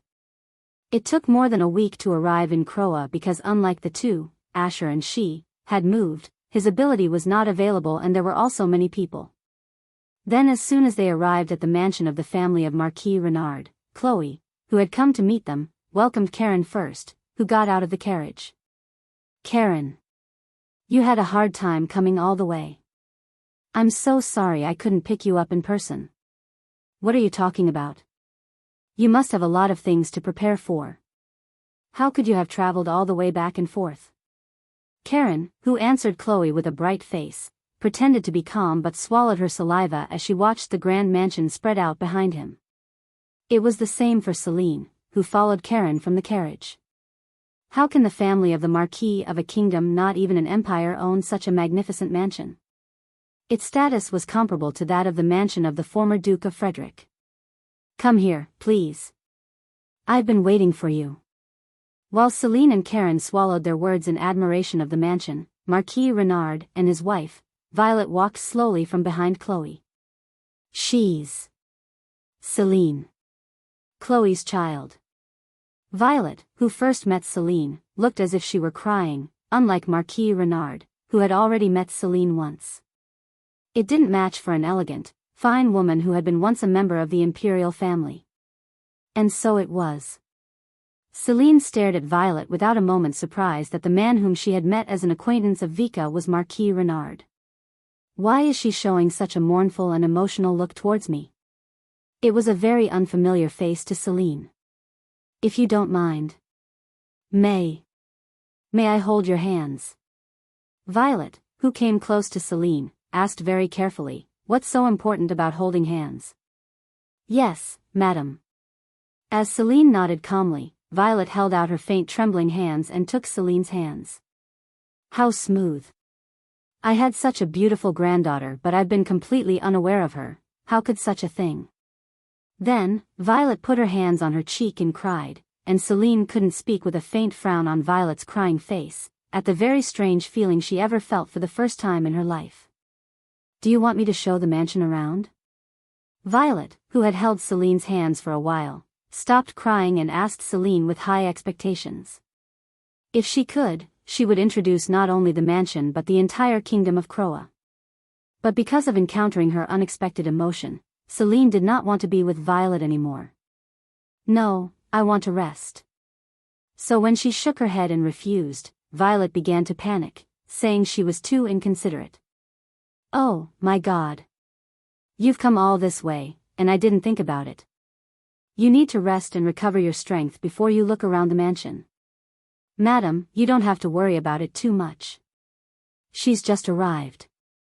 Why don't you show her to the room you've prepared for Lady Celine? I'd better do that. Can I do that? But thanks to the Marquis of Renard, who relieved Violet. Next to her, Violet asked Celine in a faintly red-faced pink cheek. Please. There was no need to refuse, so when she answered to ask for it this time, Violet's face turned bright. What is the joy of guiding a room at the most? Not only Violet but also the Marquis of Renard seemed quite satisfied. Chloe and Karen, who shared the joy of the reunion, were also staring at Violet and Celine with a soft smile. It's a room with a good outlook. There's a lot of warm sunshine. I hope you like it. Violet, who said that, looked very excited. It seemed as if she had been waiting for today for a very long time. Celine was drawn to the room by the hands of Violet, who held her hands again before she knew it, and she was in a state of great embarrassment.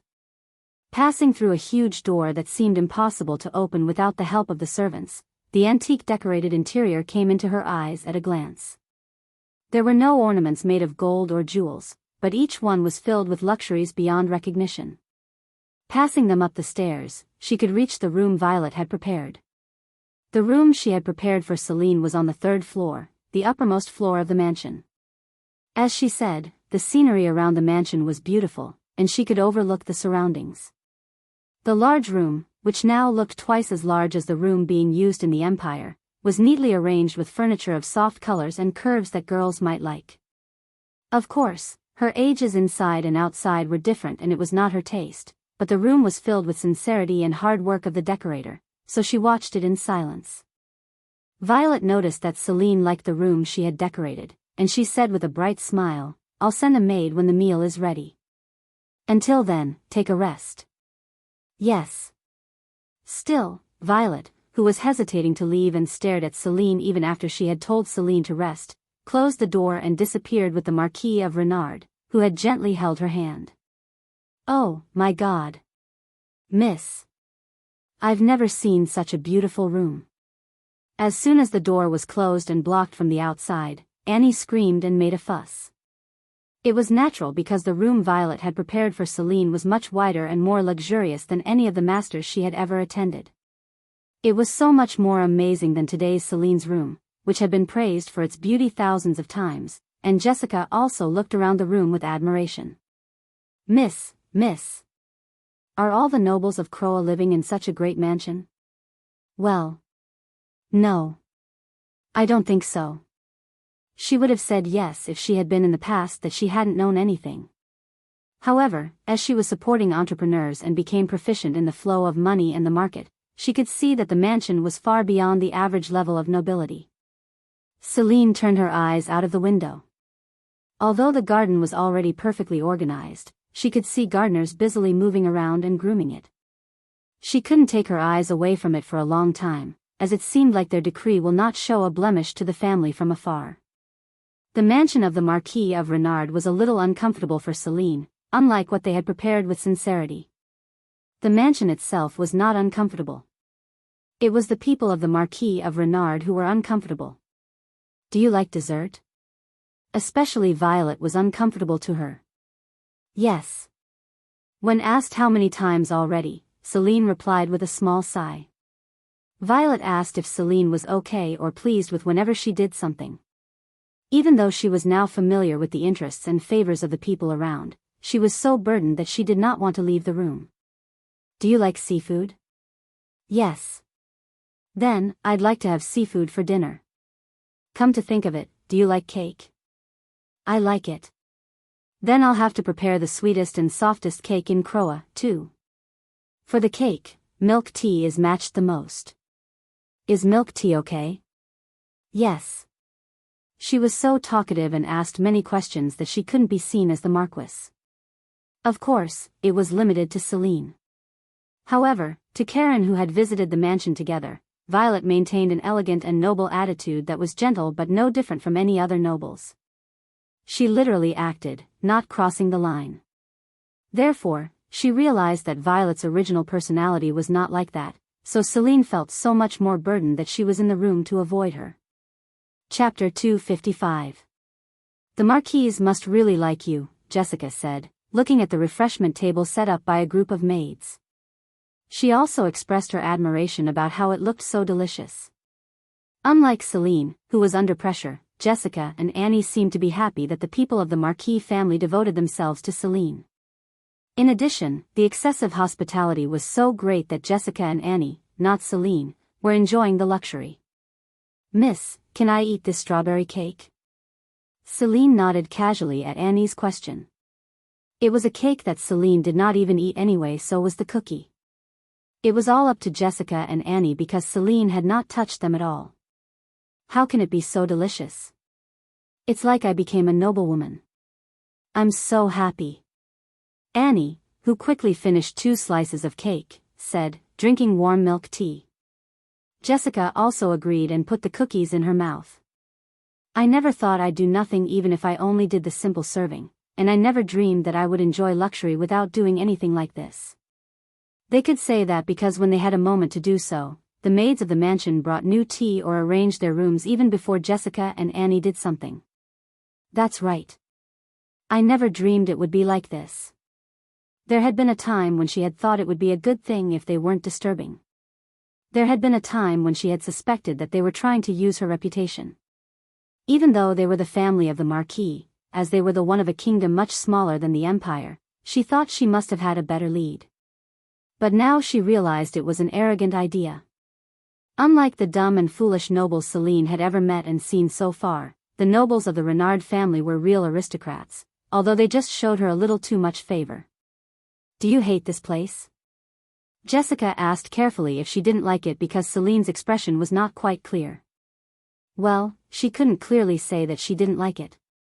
Just too much favor was burdensome. I don't know why they are doing me such a favor. Why? Because you're the granddaughter and daughter they've met after a long time. Yes, that's what I'm saying.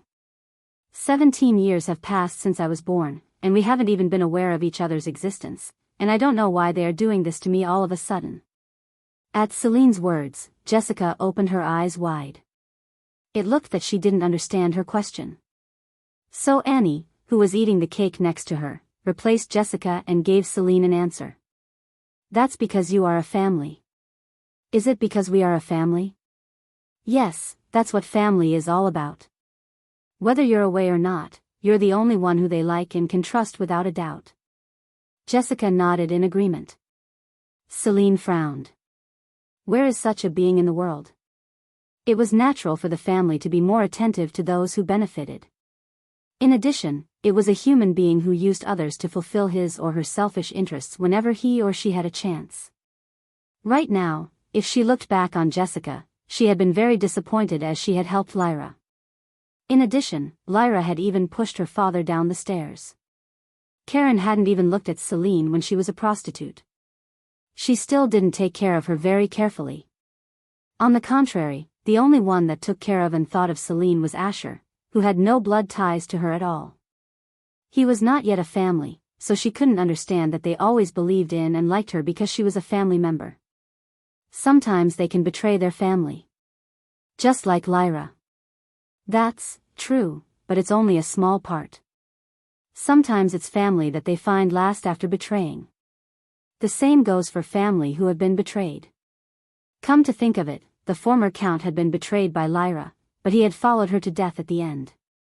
Celine had heard that he had not killed himself because he had been paralyzed and pessimistic and that all his children had faced terrible situations and committed crimes and could not overcome his grief. Why? But why? If he was betrayed, he should have taken revenge. Even though she was his daughter, he should have cheered for her tragic death because she maimed him. Jessica and Annie's face darkened as Celine indicated that she had no understanding of the love and faith of a family. It was sad when they recalled the environment where Celine was born and raised. If she had lived a normal life, she would have known that others were different from her family or relatives, but Celine thought that her family and others were the same. She regarded them to be only looking for when she needed them. Family, especially a child, is the fruit of their love. Fruit? Yes, the fruit of my blood with the one I love. I don't give birth to a child, and I don't know exactly, but I often heard it when I was a kid. Jessica, you have your father's eyes, and you're very pretty. My mother used to be happy to find traces of my father in my face sometimes. Traces of a loved one. After hearing those words, Celine could think of Asher's face. A child born between Asher and me? A child who looks like Asher? She had never thought about it before. No, she couldn't afford to do so. But now, after listening to Jessica and thinking about it, it didn't seem too bad. She was even curious. What kind of face would the child have? It was still far off into the future, so she couldn't feel that it was real. So it's natural to hope that a child born with a loved one will be happy. I'm sure no one wants my baby to be unhappy. I don't know if I should say this, but especially since you've had an unhappy childhood, and you aren't an adult yet. You've had a hard time. That's why they should be sorrier for you. They might want to do everything they've been unable to do for you. Is that so? Celine's answer was that, but she had a face that she still didn't fully understand, and Jessica said while holding Celine's hand. Yes. You're quite impressed, aren't you? Jessica was right. If they were just a burden, she would be able to use them as much as she wanted, but the reason she avoided them was because she was suffering from an unknown feeling. It's hard to understand with words, so why don't you experience it while you're in the mansion? Please don't keep avoiding them like this. Anyway, you're not staying long, are you? Think of it as a new experience and enjoy refreshments with Mrs. Violet and take a walk. Mrs. Violet had been in the Imperial Castle for a long time, so she must have something to gain. Celine couldn't agree with all of Jessica's words, but she could sympathize with the fact that she might gain something because Violet had stayed for a long time in the Imperial Castle. It was better than spending such a boring day anyway. Celine wondered what it was like to feel uncomfortable and she nodded. Okay. Get my clothes ready, Jessica. Jessica laughed when Celine said she would change her clothes if she was going for a walk. Celine, who had changed from a light interior suit into a little formal dress, stepped out of the room where she had been hiding for days. Jessica and Annie followed Celine. It was the first time except when she had a meal. Moreover, meal times were fixed, and even she had moved with the servant of the Marquis family, so the servants had been absent in time for the movement of Celine. But not now. When she left the room suddenly without any notice, the servants who faced Celine hurriedly bent down and showed their courtesy. She was a valued guest from another country. No, she was now the granddaughter of their master, who they might have to serve for life. She was even the crown prince's lover and the star of the empire that had created a great power in the empire. So how dare they look at her impolitely? Of course, they had heard that Celine's character was very nice and good, but they had to be careful because the rumor was just a rumor. Therefore, the servants bent down as much as possible and tried not to defy the temper of Celine. They were going to do that, but... Chapter 256. Well, do you know where the Marquise is? Celine, who was passing by the corridor, suddenly asked a servant, who was bending over. The servant was surprised but soon answered politely, showing her courtesy, as she had always been. She's taking a walk in the garden. Which garden? You can see that garden right from the front door on the first floor. Ah, the big garden I can see from my room. Thanks for letting me know. Celine smiled softly and thanked her and disappeared with graceful steps. Oh, my God. When Celine disappeared from her sight, the servant, who was so nervous, uttered an exclamation. If it was normal, even if the master did not see her, she would be scolded by other servants if she was frivolous, but it was different today. Rather, the servants, wondering what she had talked to Celine about, came up with frivolous steps and began asking why. Did she say that there is anything uncomfortable? What does she need? Have you been scolded?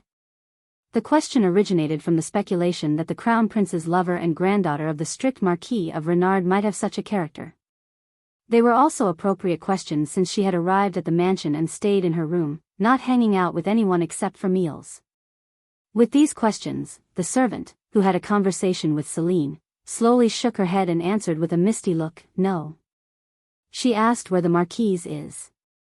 Did she look for the Marquise? Is that true? The lady seemed awkward and avoided her. It was so obvious that everyone in the mansion was aware. Each of them was curious, but the servant repeated what she had not finished yet. And when I answered what she asked, she thanked me. That was why she spat out admiration. Celine had begun to thank the servants of the family of Count Virmont to pacify them, but it had become her habit now. The servant had just told her what Celine deserved to know, but she had thanked her. It was a word she had never heard in her life, even from the previous master she served. I thought the rumor was just a rumor, but she must have had such a character of the rumor. In the corridor, which was filled with astonishment and silence, one of the servants quietly recited while her eyes gleamed. It was a character of showing mercy to the evil woman who had tried to harm her and of giving much support to common people with talents which she had valued high. If she really is that kind of person. They wished she were their master. Nothing would make the servants happier than working under a benevolent master. So Miss Celine is in the garden where the Marquise is? Maybe. At her answer, the servants, who were silent and wary of one another, hurried to the garden window. It was a window overlooking the garden where the Marquise was walking. There was the Marquise, who was leisurely strolling through the flower garden, not knowing her future yet. Why did Celine, their new master, trying to find Mrs. Violet? They hoped it was a good thing. Thinking so, they stared out of the window with red cheeks and a throbbing heart. The Marquise of Renard. Celine, who came closer to Violet, called her quietly. Violet quickly turned back. She was surprised, unlike her character. Lady Celine? Violet's cheeks glowed red as if she had never dreamed that Celine would find her first. Her face was also redolent and excited. Can I take a walk with you? Of course. Rather, Violet had been thinking of doing that with Celine many times, and she hurriedly nodded and gestured to Celine to come next to her. Yes. This is the most beautiful garden in the mansion. Let's take a walk together. Thank you, ma'am. It's cold. I know. I guess winter is just around the corner. It will be hard to get out if we don't take a walk in this sunny day. Why don't you take a walk during the day? There are many other gardens besides here, so you can enjoy a quiet walk anytime. Celine greeted her very briefly, but the answer was very long, as if she wanted to continue the conversation somehow. And Violet had been aware that Celine was avoiding her. Violet indirectly told Celine that she could walk alone anytime and anywhere instead of asking her to take a walk together. I see. Thank you for saying that. I'll have to look around before it gets colder. Celine nodded quietly because she was tired of being stuck in the room. It was a beautiful garden worth taking a walk, so she couldn't help nodding. This is the garden he made for me. I couldn't go outside. That's why the mansion is so beautiful. It was Violet who had been unable to go out because of many unfortunate events. So was Chloe. They had to live in the mansion for a very long time because they couldn't show their faces when they went out. I see. So I hope you will enjoy this beautiful mansion for a long time. Celine did not answer because it apparently meant that she should not return after the wedding. All she could think about was returning to the Empire as soon as possible. Oh no, are you uncomfortable with me? Because the conversation was cut off, Violet, who had been silent for a while, smiled and asked Celine. She must have felt uncomfortable because Celine had stayed in her room for days. A little bit. I've never seen anyone pay such a great deal of attention to me. Celine expressed her frankness when Violet asked her honestly. It was really burdensome and uncomfortable. No matter how related they were in blood, it was burdensome because Violet paid more attention to her than her mother, who had been with her since she was born, had done. If there was anything Violet wanted, Celine would have reacted accordingly, but it was all the more burdensome because Violet didn't want anything from Celine. Even her mother, Karen, had once given her a look, asking for something, but Violet never did. Violet, who looked a little surprised, explained her feelings with a calm face. I see. I must have been making a fuss because I am a grandmother who is just meeting my granddaughter after 17 years. I didn't even expect it. I couldn't believe Chloe has a daughter who looks just like him, and she's this beautiful. Violet must have truly thought she would never see her descendant. It was because Chloe, her son, had long missed only one woman, and Fry, her eldest daughter who she had only heard from rumors in the distance, was far from marriage. Moreover, Violet had not had such a happy marriage in the past that she had been in no position to impose marriage on her children. She had just wanted them to live happily in good health, and she had never thought she would ever meet her granddaughter. I guess that's why I kept talking to you and bothering you, because I wanted to do everything I wasn't able to do before, so that's probably why you're feeling uncomfortable. I'm sorry. Violet apologized and read her complexion. There was hope that Celine would relax. Even though I am tied with her by blood, why does the Marquise of a county take a low position to the prostitute's daughter, a little granddaughter? As she couldn't understand it, Celine asked Violet, is the blood relationship that important? Is it important that you show this emotion to a woman you've never seen before? It was a question that could be seen on her face all the time, mainly in Celine's eyes, so Violet answered quietly without feeling embarrassed. I guess so. I've never had a granddaughter, so I don't know what's going on with other people. I'm just overwhelmed with affection and loving feelings. Without any price? Yes. How dare I ask my granddaughter for a price? Ah. Perhaps being alone makes me happy, and that's the price. I just want her to be healthy. Violet's expression of saying that was sincere. Because it's the fruit of love? When Celine asked, remembering what Jessica had said, Violet, who had been covering her mouth for a moment if it had been an unexpected question, soon smiled brightly and said yes.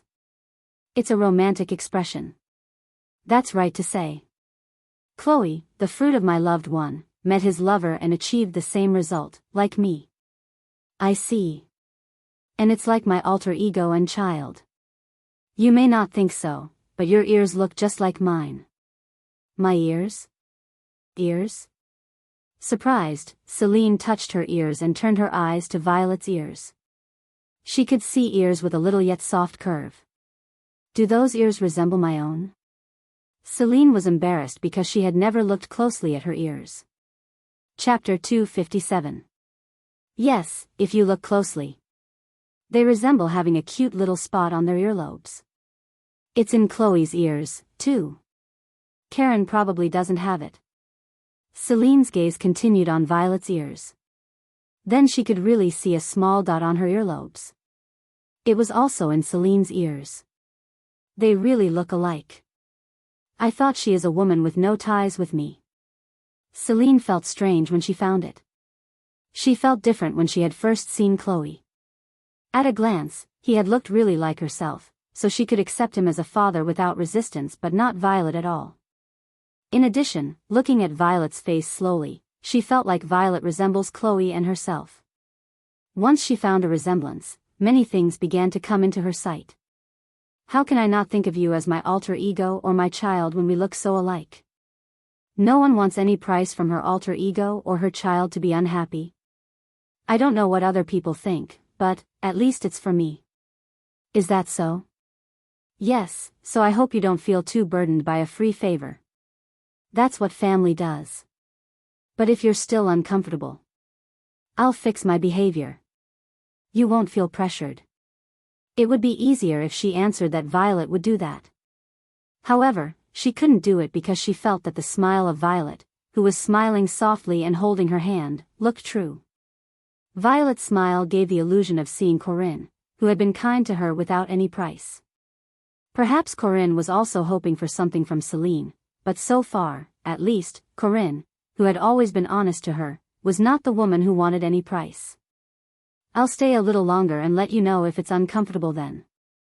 We still have a couple of days before the wedding, and I'll have to stay in the mansion until then. Thank you, Lady Celine. From then on, Celine no longer confined herself to her room but went outside for a walk with the Marquise or had tea with her. Only Violet and Celine had time to spare, as Chloe and Karen prepared and were being educated on marriage, and Marquis Renard educated Chloe to pass on his title. Violet, of course, also had to prepare to hand over the post of the Marquise, but she had little to tell Karen because she had not been involved in the family's affairs. Celine had been visiting to attend the wedding ceremony and organize her family register, so she had nothing else to do, and she naturally spent more time with Violet and was able to treat Violet more comfortably than she did at first. So you didn't attend parties or gatherings in the Imperial Castle either? Yes, it was uncomfortable to attend the place where only the nobles gathered, and I couldn't stand the meetings where the royals came and went. Did anything bad happen to you? I couldn't stand the unique atmosphere rather than say yes. That sharp, tense atmosphere. Violet, who answered so, looked more vulnerable than she thought. Originally, she did not seem to be able to withstand a war of nerves with others. Nevertheless, how did she secretly think of concealing and raising Chloe? It must have been a once-in-a-lifetime resolution and adventure for her. Celine, who realized she had nothing more to gain from Violet, consented and ended the conversation. I see. Thank you for saying that. I'm afraid that I'm bothering you. Violet's face darkened a little. This was because she had been expelled from the Imperial Castle after setting off a huge scandal that would go down for a long time in history. If it was known that Violet was her grandmother, she would certainly not hear a good word. But Celine wasn't worried at all. In the past, she had been even insulted by what she couldn't contain something in her mouth. Besides, she hadn't even a feeble character. Moreover, unlike in the past when she was alone, she had now several strong allies. Celine replied while smiling confidently, "Do I look so weak?" It was a smile that someone might point a finger at her as arrogant if they met her for the first time. It was also an arrogant smile that she could overcome an imperial life Violet could not overcome. Violet opened her eyes wide for a moment at Celine's unreserved answer, and Celine, facing her startled gaze, hardened her face. Maybe it was because Violet was too comfortable with her. She belatedly realized that she had expressed her secret character she had hidden, for a moment. "No, I was just worried that Lady Celine would suffer the unpleasantness that you didn't have to suffer." However, contrary to Celine's worries, Violet replied with a smile, saying, even the arrogance of Celine, which she had hidden, was lovely. Violet was so relieved that Celine was embarrassed for a moment. But I'm relieved Lady Selene seems to have a bold nature. That's enough to survive in the imperial family. She was not even a maid who had something to gain from herself, but she looked happy even when she had mocked her. With Violet's reaction, Selene could not answer and just blinked her eyes, and Violet continued. I don't know if it's a shameless request, but will you be able to send me an invitation when you get married? Although I won't be able to attend, I'd like to keep it as a memorial.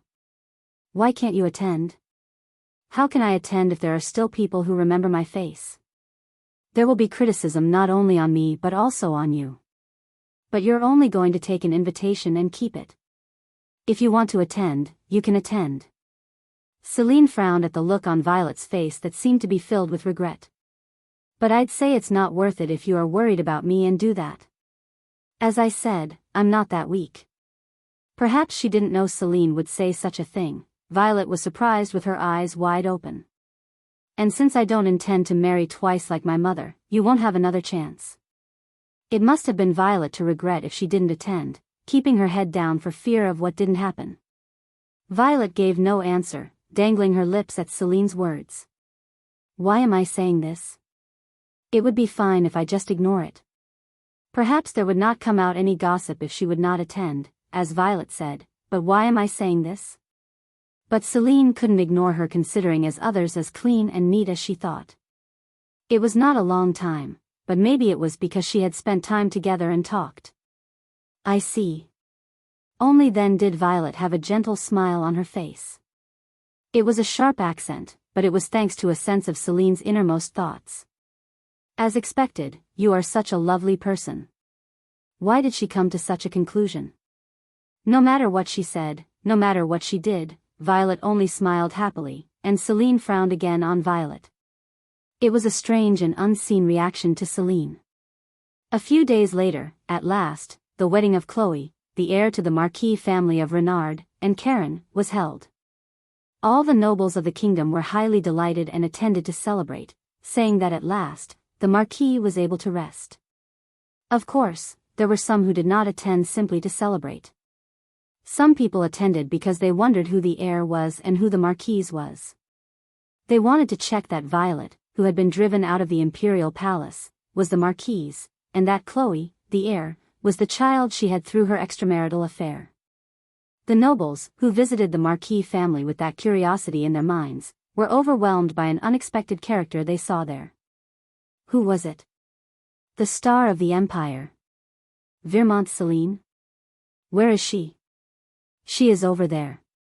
A nobleman pointed to Selene with a fan. There was the bright Selene, who was the main character of today, brightly decorated. Is she Vermont Selene of the rumor? In the kingdom of Croa, only her name had been known, but her face had not been known, and they were fascinated by the appearance of Selene, whom everyone first met. Selene, who had already noticed their gazes, struggled to hide her disapproval but maintain her graceful posture. She seemed to be worried that Karen might get angry later. The fame and beauty of Lady Selene captured the hearts of the nobles of Croa. Whether she knew it or not, Violet just whispered with a smile of joy and happiness. Chapter 258. Violet seemed to be happy if Selene had been in the spotlight. The Marquis of Renard, who was next to her, also nodded if he was satisfied with Violet's happy smile. It is Violet who reveals her true identity, but why am I in the spotlight? Congratulations, Marquis of Renard. Welcome, Count Rint. While everyone was just looking for a chance to talk to Selene, a middle-aged man quickly spoke to the Marquis first. Still, his eyes were on Selene. Don't tell me, this lady is the main character today. Count Rint blurred his words. He wanted Selene to be introduced to him. As it was nothing to hide, the Marquis was glad to beckon Selene. This is my granddaughter, Selene. It's Renard Selene. The Marquis emphasized Renard as if he didn't want to attach the surname, Vermont, anymore. Because she was born and raised in the Empire, we finally got to know each other. And he added his explanation, don't ask me the details. Count Rint, who had an acquaintance with the Marquis, noticed the meaning of what he was about to say, so he didn't ask any more questions. It's nice to meet you, Renard Selene. He then bowed politely to Celine with a good face of favor, as if to welcome her as a member of the kingdom of Croa, not of the empire. It was a great thing to have you because I feel sorry that we have been deprived of such a great lady to the empire. And as if to represent Count Rin's heart, someone appeared loudly, praising Celine. Your Majesty. He was none other than Lohan. People bent over and greeted him with a very proud face, but Lohan went to Celine, breaking through the people who gave him their courtesy. Would you stay in Croa for a long time, Renard Celine? Lohan's smile, kissing the back of her hand, seemed quite insidious. Celine, who pulled out her hand very naturally and quickly, responded to the greeting with a bright smile. Well, I'm sorry, but I'm about to return to the empire. There's someone waiting. The way she said her words were heartless. Lohan, who disapproved of it, started sneering with his mouth raised. Now that the crown prince of the empire has everything, I think it will be fine if Lady Celine stays in Croa. That's not your concern. That's true. But your family is reunited for the first time in a long time, and when you go back to the empire so coldly, don't you pity the rest of them, said Lohan, pointing to the Marquis couple. He seemed to be thinking of using the Marquis couple to keep Celine. And Violet replied with a smiling face, unable to erase the look of regret, as Lohan had hoped. Now that Celine is an adult, the time has passed for her to be locked in the arms of her family. Yes, that's what I'm saying. When she becomes an adult soon, she'll never be able to stay with her family again, so I'm not sure if she should leave this early, said Lohan triumphantly, as if he had won. He seemed to think that Celine would not be able to stand up to him, now that he brought up the story of her family. As if to laugh what matters to her family, Celine tried to answer, coldly and heartlessly, but strangely, she couldn't answer like that, as if something had been strangling her throat. So I wonder what it's like to stay at least until your birthday, Renard Celine. There's not much left anyway, right? It may be a chance to have your first and last birthday with your real family, unlike the crown prince who will be with you for the rest of your life. How can you just say things that bother me so much? She could not snort and cut off his words, even though she knew that he was just joking so that she wouldn't spend her birthday with Asher. It was because Violet's expression next to Celine when he told her to spend her birthday in Croa was faintly redolent. Well, I don't want you to pay too much attention to it because it's a small piece of advice. I sincerely congratulate Chloe on your marriage, Marquis Renard. Lohan, who had already noticed Celine's great care, moved on to his seat with only his own words left. Never mind, Lady Celine. I'm happiest when you do what you want. Violet said so, and it made her more nervous. What is a family? It makes me suffer so much. Celine's eyes, furrowed with her forehead, turned to the servant whom Asher had attached to her. As Lohan had said, if she wanted to spend her birthday in Croa, she had to send a letter to Asher. What are you going to do, miss? Karen's wedding was over, and she finished cleaning up her family registry, and now she had to return to the empire. Celine had no more reason to stay in Croa because Karen and Chloe had left Croa to take a short trip before formally taking over the title. Still, Celine had no particular comment or preparation to leave, and Jessica cautiously asked what she wanted to do. What? If you're thinking of going back to the empire, you should start getting ready. You have a lot of luggage. That's right. But Celine still seemed to be agonizing, even though she didn't have time to think. If she had too much of a worry, wouldn't it be better to stay until her birthday? Jessica, who thought so, said to Celine, it's supposed to be your coming-of-age ceremony, but if you think it's your first and last birthday in Croa, why don't you stay? If you send a letter, I'm sure the crown prince will understand. It's been 17 years before you meet your family, so he can't be so hard on you. Violet, moreover, was not available to visit the empire. Unlike Celine, who had been treated with contempt only by her origin, there was a case in which she would have been insulted enough. It was also a mistake that she made herself. Of course, the fact that Celine and Violet were now related would spread, and they would not make a direct insult openly, being wary of Celine and the crown prince, but she could not avoid their cold stare. So it might not be bad to stay in Croa for a few more days for Violet, who was so happy. So far, and unlike Asher, who would be with her all the time in the future, now was the only time to spend some time with Violet. Bring me a paper. Violet's affection, which she had never received, eventually moved Celine's heart. It was thanks to her love. Violet had poured out much love that even her mother, Karen, had not given her. If it was a little longer, or if she were to choose someone between Asher and Violet, she might not have chosen Violet, but it was only possible because she would have only a few more days to spend before her birthday. Celine wrote a letter carefully so as not to offend Asher, and ordered the servant to deliver it. You mean this letter only? I see. When he received the letter, the servant realized Celine's intentions and looked very embarrassed, but he bowed politely before leaving the mansion. And Violet, hearing that Celine would stay in the mansion for a few more days, could not speak for a while and expressed how surprised she was. Is that true? Yes, I'm thinking of leaving right after my birthday anyway. Oh, my God. This is not a dream, is it? The sight of drinking a leisurely cup of tea just before was nowhere to be seen. There was no graceful and elegant marquise. Only a woman who was happy that her granddaughter would spend her birthday with her. Well, we're only a few days away, so we better hurry up and get ready.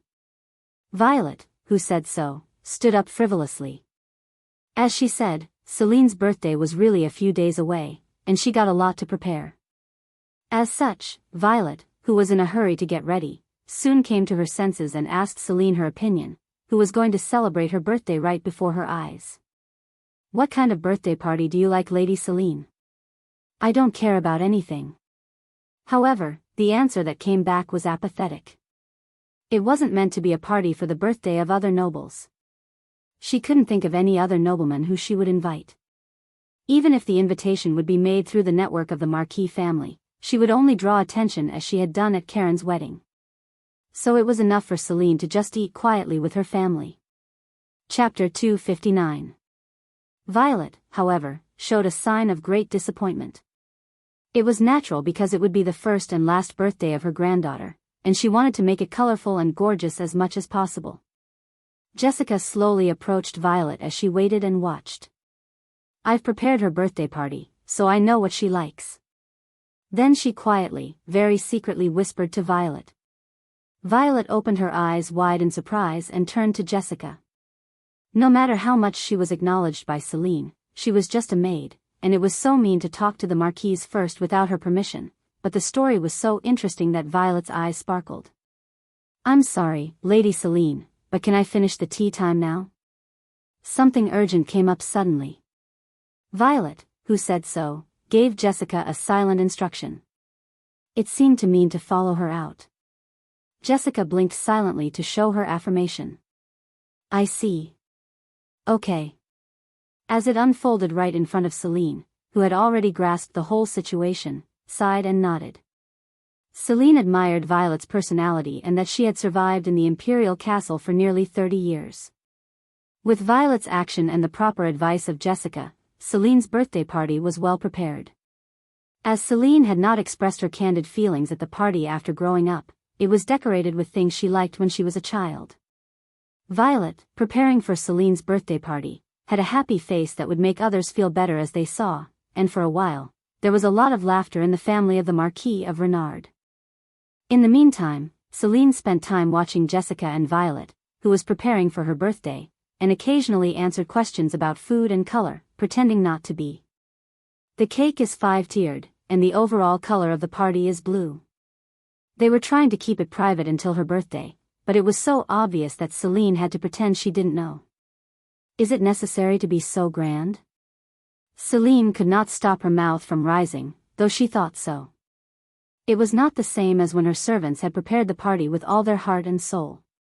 Their work had not impressed her because they had just done their job to receive some payment, but Violet was different. Violet seemed to be really preparing for her birthday party, to celebrate her birthday, and was hoping that Celine would be happy. She behaved as if Celine's happiness seemed to be her own. So how could I not be moved? Time passed quickly because it was running out of time, and finally, on the day of the birthday party, when Karen and Chloe, who had heard that Celine's birthday party would be held in Croa, thanks to the servants sent from the mansion, returned to the mansion early in the morning. Why did you come back so early? Mr. Chloe says he really wants to attend your birthday party.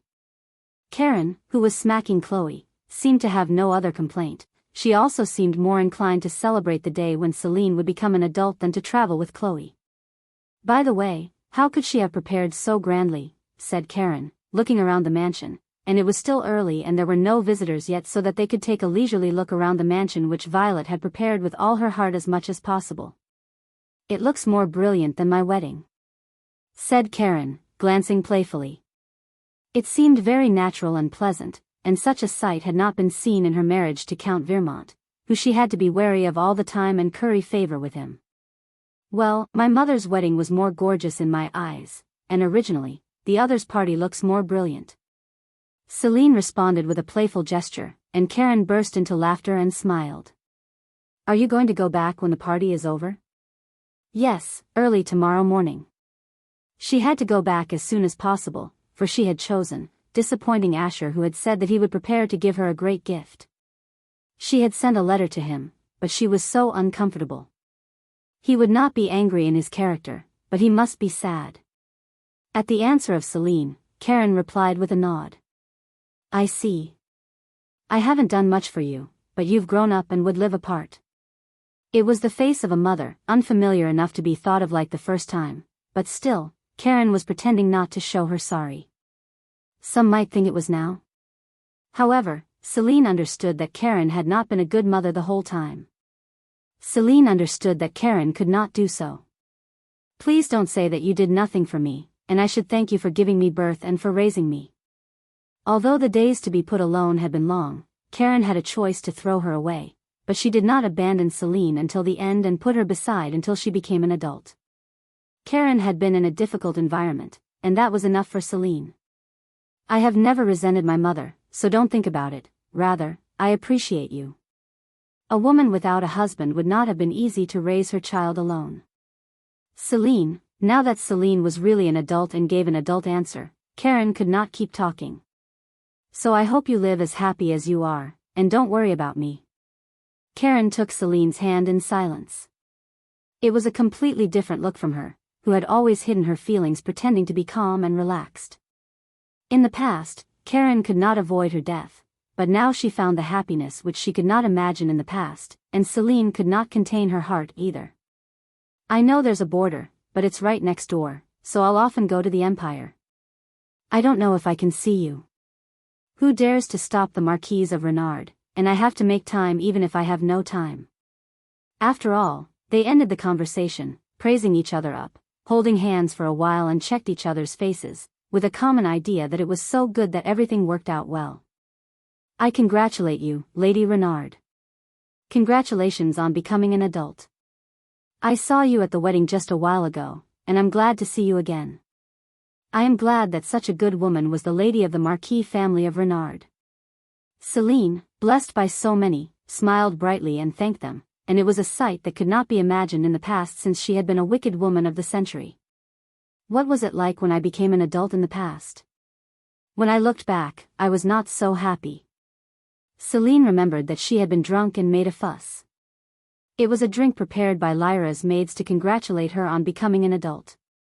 It was too strong alcoholic to be drunk with a drink, but I did not know it, so I drank the bitter alcohol continuously like a fool. My poor, pathetic past. And as she smiled at the praises of the people without her heart, recalling the past that would be no longer there, the entrance to the mansion was suddenly noisy. What kind of bouquet is that big? Celine heard someone's voice startled. It's a tulip, isn't it? I don't know who it is, but she's still a lover of the crown prince of the empire, but he is flattering too much. She heard a scornful voice, and quickly turned her attention to the front door, thinking that it might be him. Why? Quite unexpectedly, there was Asher, who was supposed to be in the empire, with a huge tulip bouquet in his arms. His Highness Asterope? Annie, who had followed Celine, started to shout his name in a loud voice in great surprise, and the identity of Asher was revealed. The people who had been searching him with various emotions and gazes removed their cold, disdainful eyes and took a courtesy.